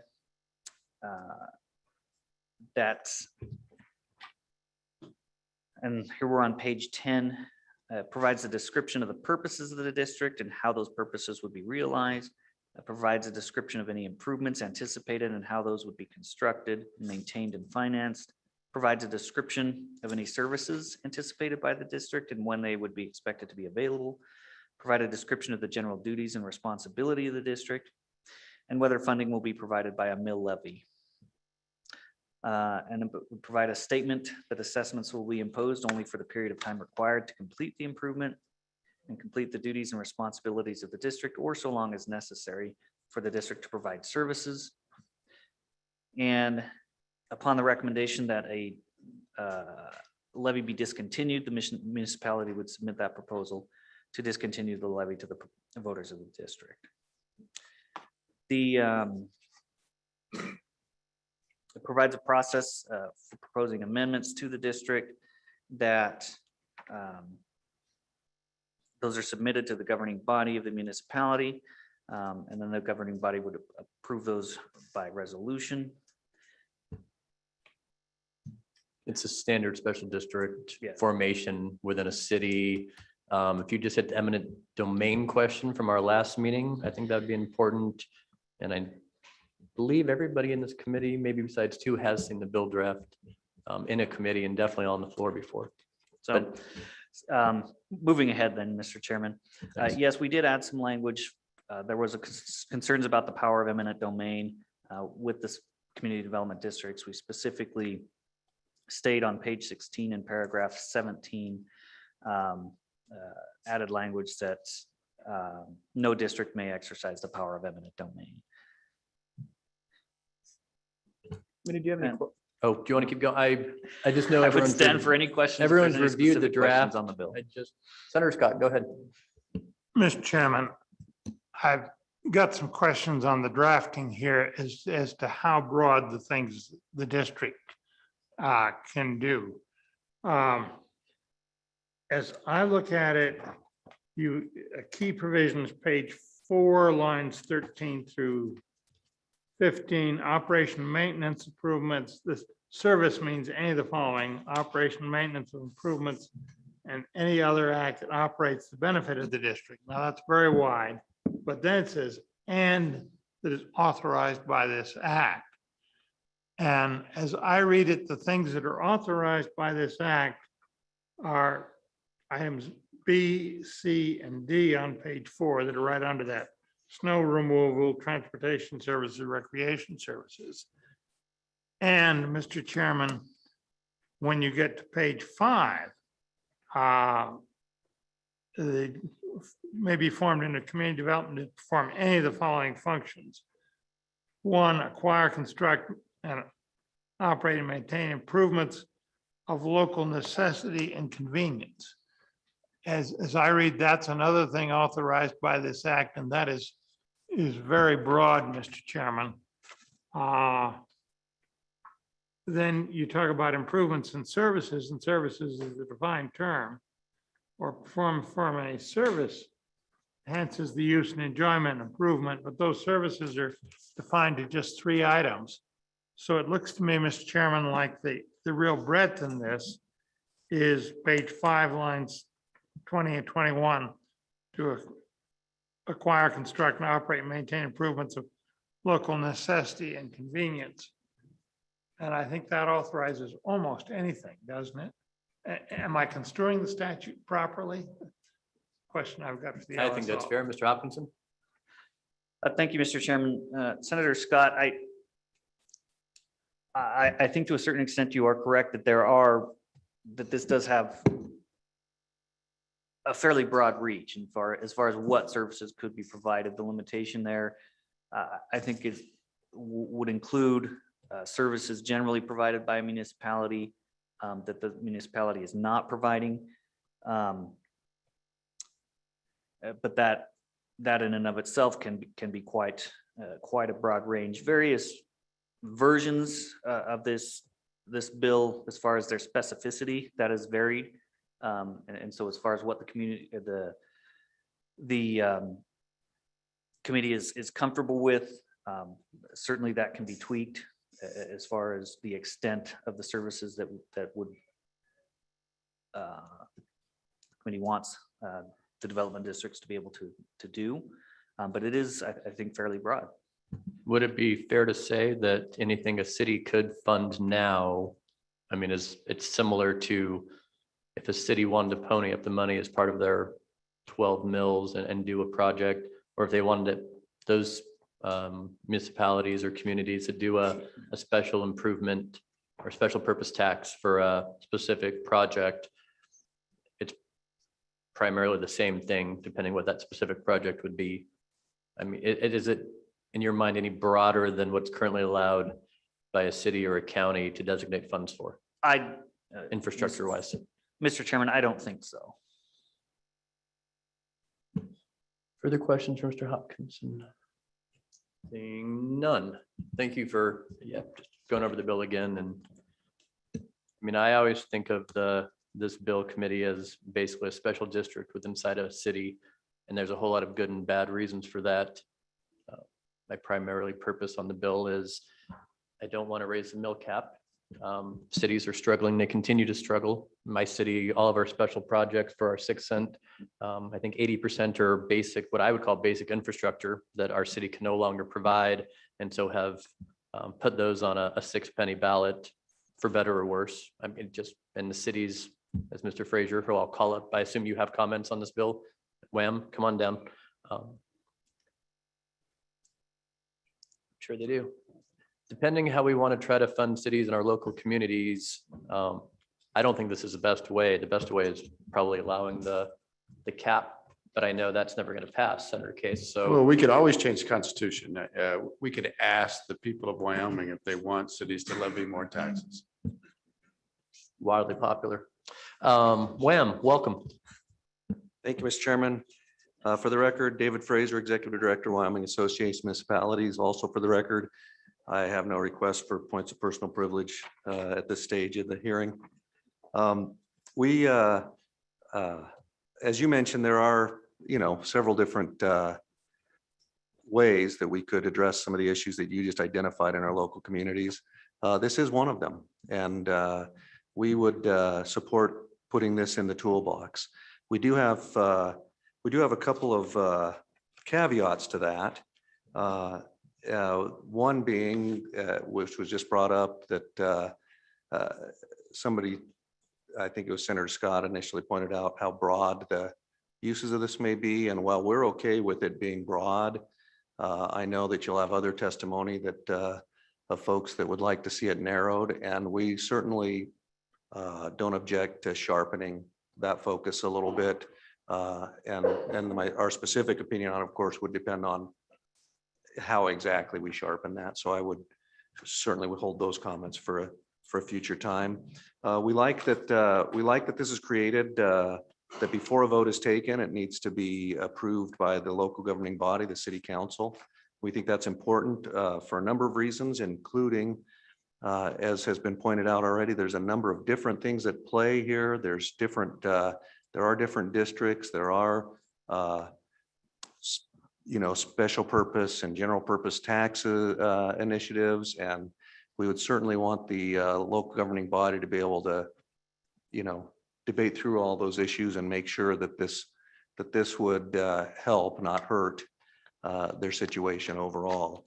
To that end, on page 9, sections beginning on on line 4 of page 9, section C waives the need for a hearing of the local governing body or an election if 100% of the folks of the landowners had signed the petition. And I understand why that's there, and I get saving time and money and all that, but that might in fact be a single signature.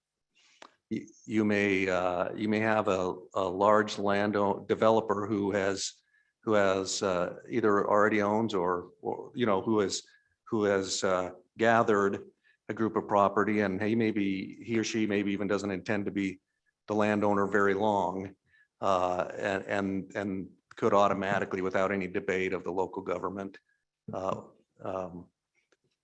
certainly the election thing, if there's only one person in the election, that makes sense. But I would still want the local governing body to be able to debate how this fits into the long-term planning in the community and how it serves the public purpose.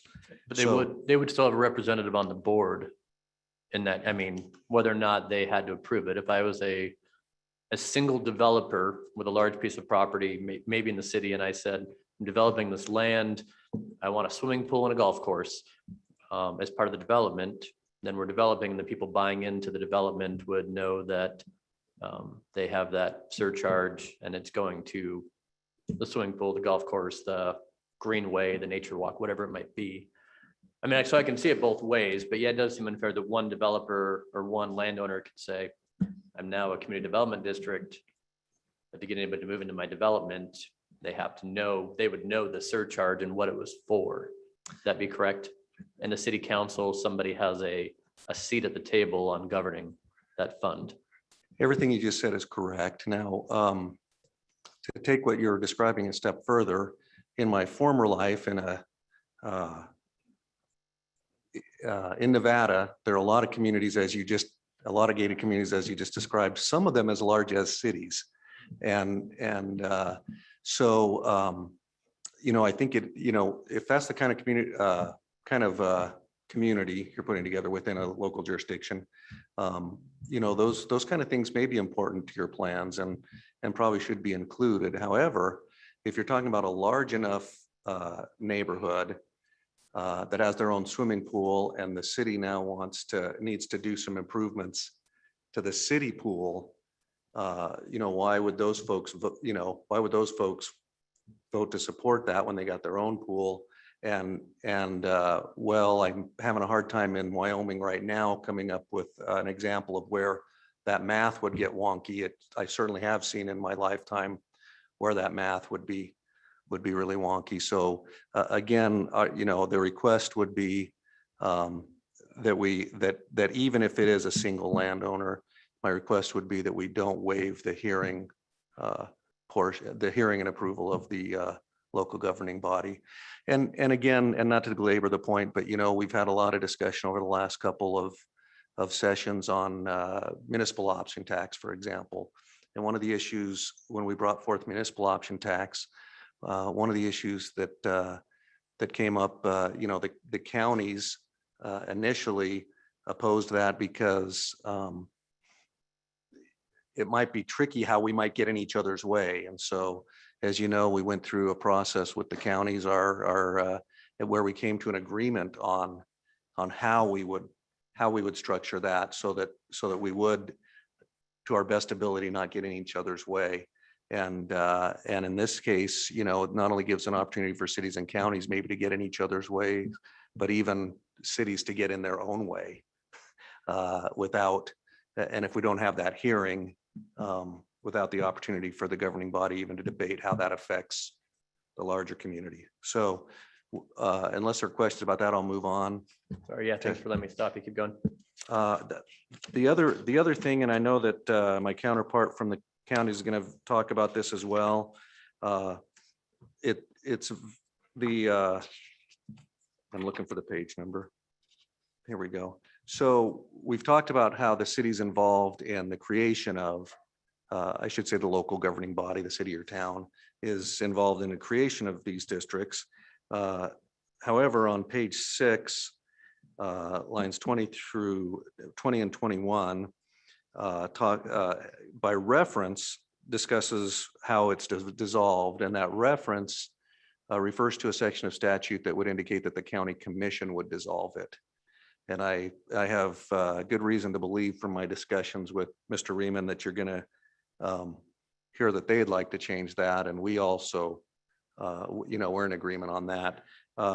We think that you could take that section of statute 2229-401, which talks about the county commissioners. You could probably take that same language, insert here and replace county commission with municipal governing body, and you'd be okay there. Those are really the extent of the things that we'd like to see with the bill. Again, with those changes, we're very much in support of passage of this bill, and we'd ask that you move it forward so we can continue the discussion. Thank you.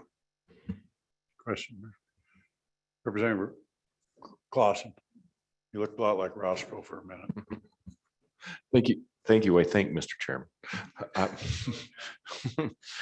Mr. Chairman, Mr. Frazier. So currently, if a group of homeowners inside of a city wanted to do an improvement, could they currently do it through a homeowners association without having to go through a special district? Thank you, Mr. Chairman, through the chairman. Thank you, Representative Clausen. HOAs are not my area of expertise, but with that disclaimer, I believe the answer to that would be yes. Further questions? Mr. Chairman. Senator Case.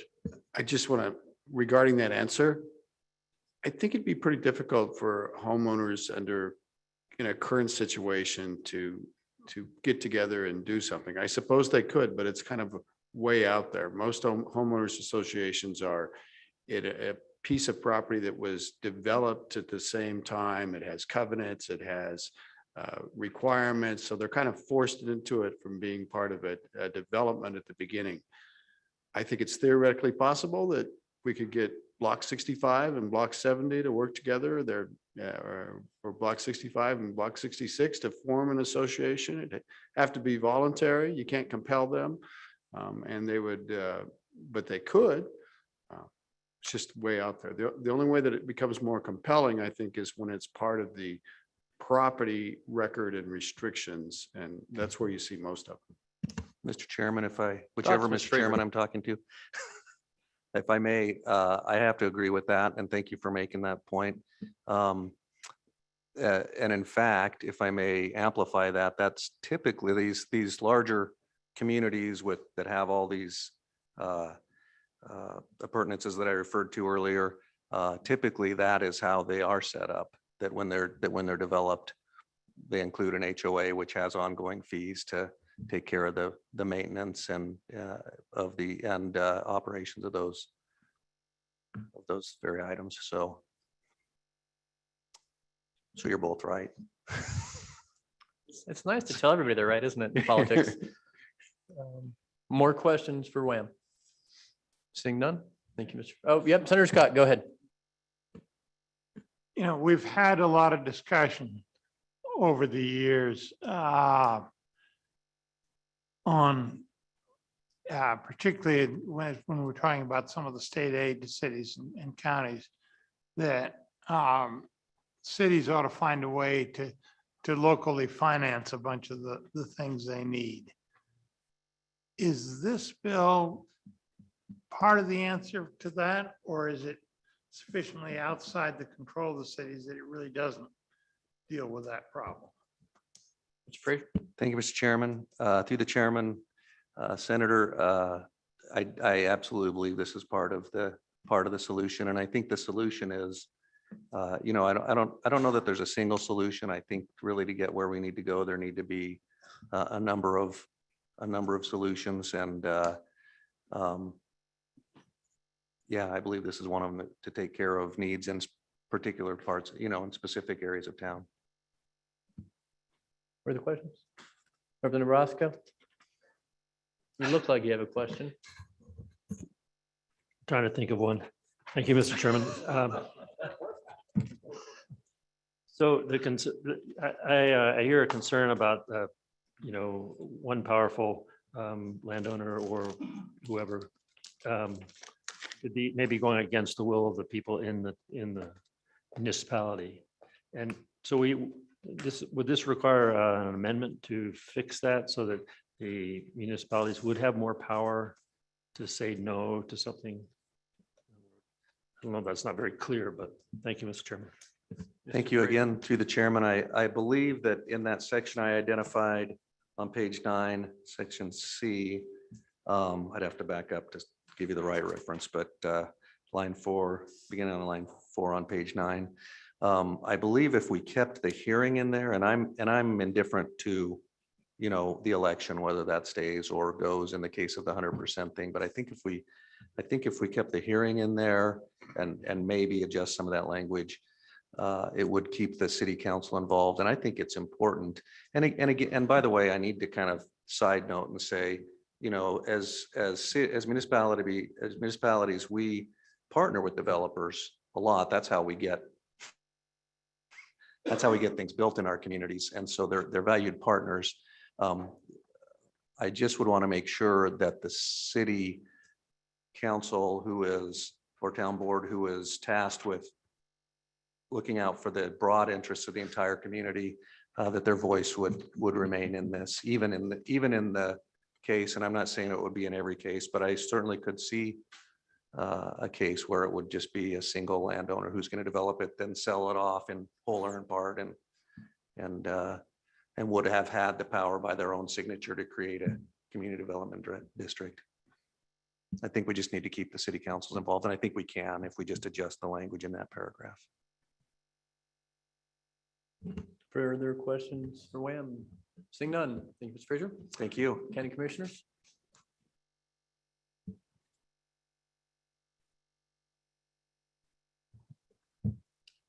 Good morning. Well, we're almost to noon. Again, Jeremiah Reeman here on behalf of Wyoming's County Commissioners. When this topic came up previously, commissioners did oppose this one as well. And as currently drafted, I would suggest you should expect that they would be in opposition. And I'll talk about the main point of consternation at this point in time. First, I want to just state that there are some positives. A major positive is that this puts largely the political and administrative burden on the municipalities. As Mr. Frazier did point out on page 6 and B, little Roman I, it does have that reference to 22, 29, 401 through 408. And if you go to those provisions, it does suggest that the county commissioners would be involved in all the elements of the dissolution process. And Mr. Frazier's right. You could certainly bring that provision in here, amend it to make it the responsibility of the municipalities. The other burden that potentially happens in 22, 29, 401, let me see if I can get it here. Little Roman V is that if there are no qualified members to represent the district, it is the county commissioners that shall act or appoint a board of trustees to act on behalf of that special district. So another burden that would accrue to the county commissioners who had no decision-making authority in the creation of the special district that we're talking about here. So that's certainly a concern. The other major concern, and this is really what would drive our opposition and needs attention if this is going to move forward, is the broad nature of the ability to tax here. The reality is that we did work collaboratively on the optional municipal tax. And there is great concern amongst my members that this could be a major end run to that particular work that we did there to fund many services that would otherwise be funded through our existing property and sales and use tax systems, and doing that to the detriment of the entire county and our efforts to advance projects that are important to all members of a county, or even potentially to within a municipality where you have little enclaves, perhaps that establish one of these community development districts to build whatever asset they want. And again, that's to the detriment of the overall community that might want a particular asset. So, it's not constrained just to the provision on page 3 where there's the definition of improvement. Senator Scott pointed out the provision on page 5.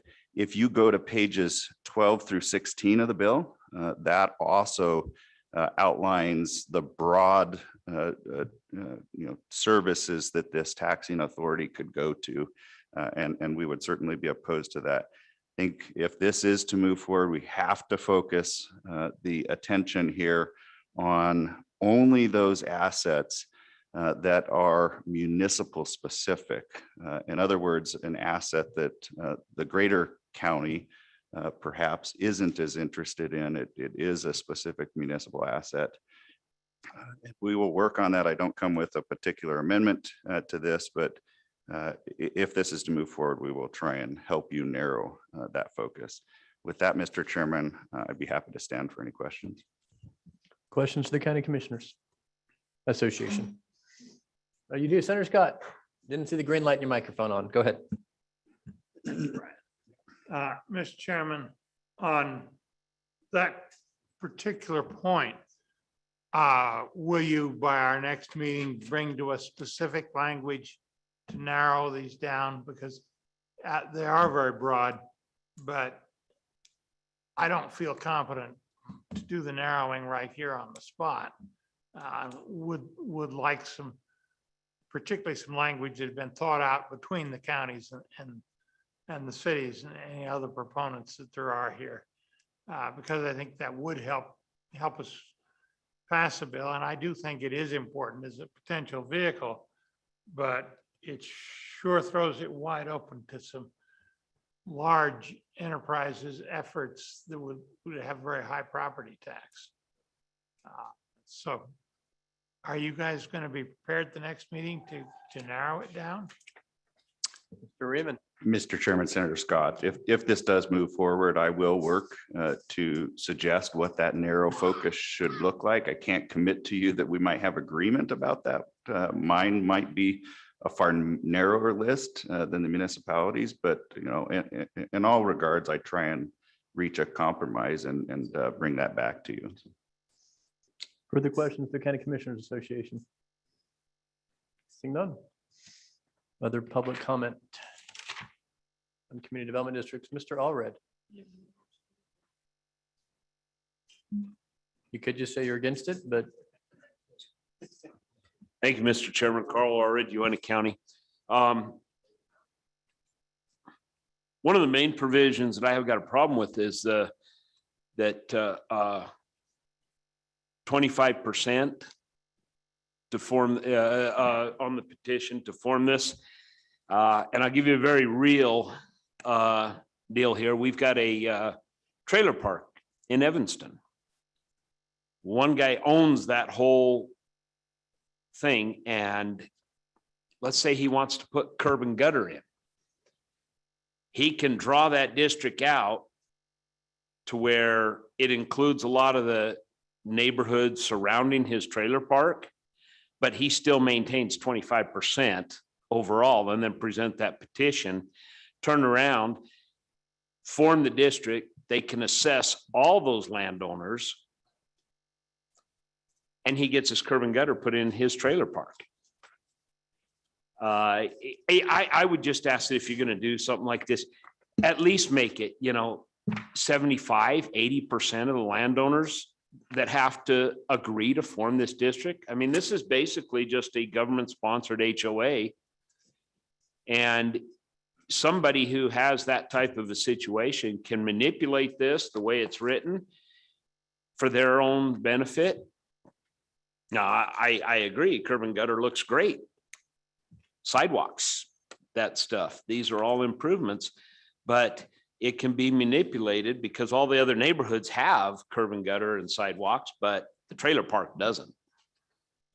So, yeah, I would just ask that if you're going to go forward on this, that you at least raise that up to 75, 80%. The majority of the landowners have to buy in on it, not 25%.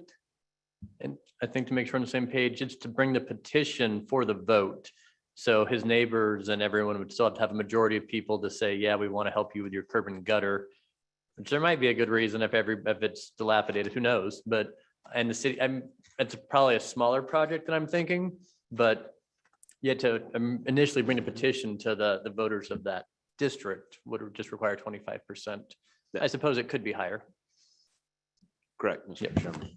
Senator, another cut. Mr. Chairman, just for point of clarification, in the scenario you've mentioned, the folks who live in the trailer park would not be landowners, so they would not be assessed. So the landowner in that scenario would only be assessing himself. And he'd be the one that would pay for his own assessment. So it probably is likely not realistically a concern. Further questions, Mr. Allred? Oh, Can I sure respond to that? If it was just the trailer park that was in the district, that'd be one thing. But what I'm saying, he can draw that line to include surrounding neighborhoods. So correct, he's the only vote as far as a landowner of the trailer park, but it's the neighboring districts that are also going to get, or the neighboring adjoining neighborhoods that would also get assessed on that. They wouldn't be part of the petition. He could draft that so that, and I tell you, it's not that hard to go back and look even at voter rolls of who's not going to show up to vote anyway, because they're not going to pay attention to that and they won't show to vote. I can tell you who votes in which neighborhood, and you can be very creative in drawing that district out and get other people assessed when they get no benefit. Further questions? Seeing none. Thank you, Mr. Alvin. Thank you, Mr. Chairman. Further public comment? Let me check the waiting room as well. Not seeing anybody in the waiting room. Further public comment here on community development districts. Seeing none, we'll close public comment.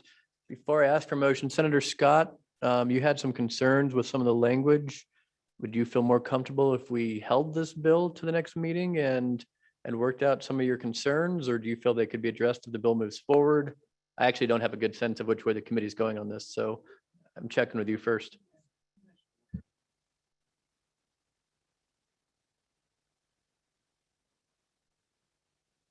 If you could turn your mic on.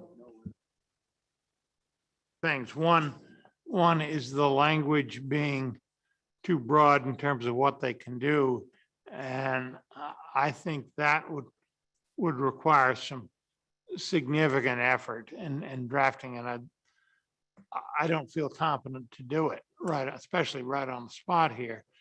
The other thing would be the concern that was raised about the county involvement in dissolution of something that's basically a city matter. And that, because of the need to, with the district, you got to protect, for instance, if they have indebtedness that has to be paid off and things like that. It's a little complicated and would want the attorneys to take a look at, can we add cities for this particular purpose to what we've already got on the county statutes for dissolution? Or do we need a separate section? How should that be handled to get some specific language there? Mr. Chairman, so in order to enable both of those things, I would like it to go forward and not come back unless we've got a specific proposal in those two areas.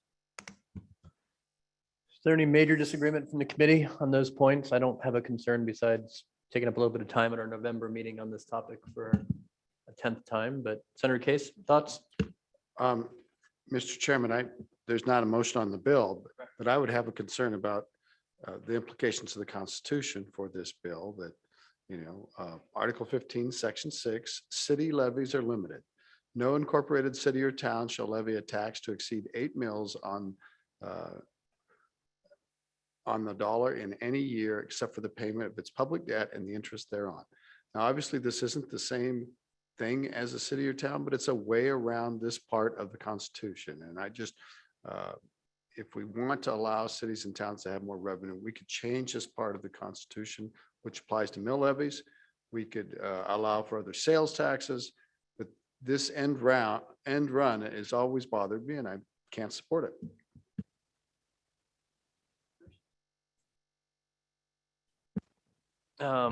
And I know, I mean, your concerns are completely valid if you want to call it a run around. If the belief is there that we could have a constitutional amendment to up taxes, I mean, I think that's been the historical barrier that no one legitimately thinks that's going to pass. And so we do interesting things like a 6th penny, a 7th penny. And as a revenue chairman, you know that better than anyone about trying to find ways to allow flexibility while being accountable and transparent.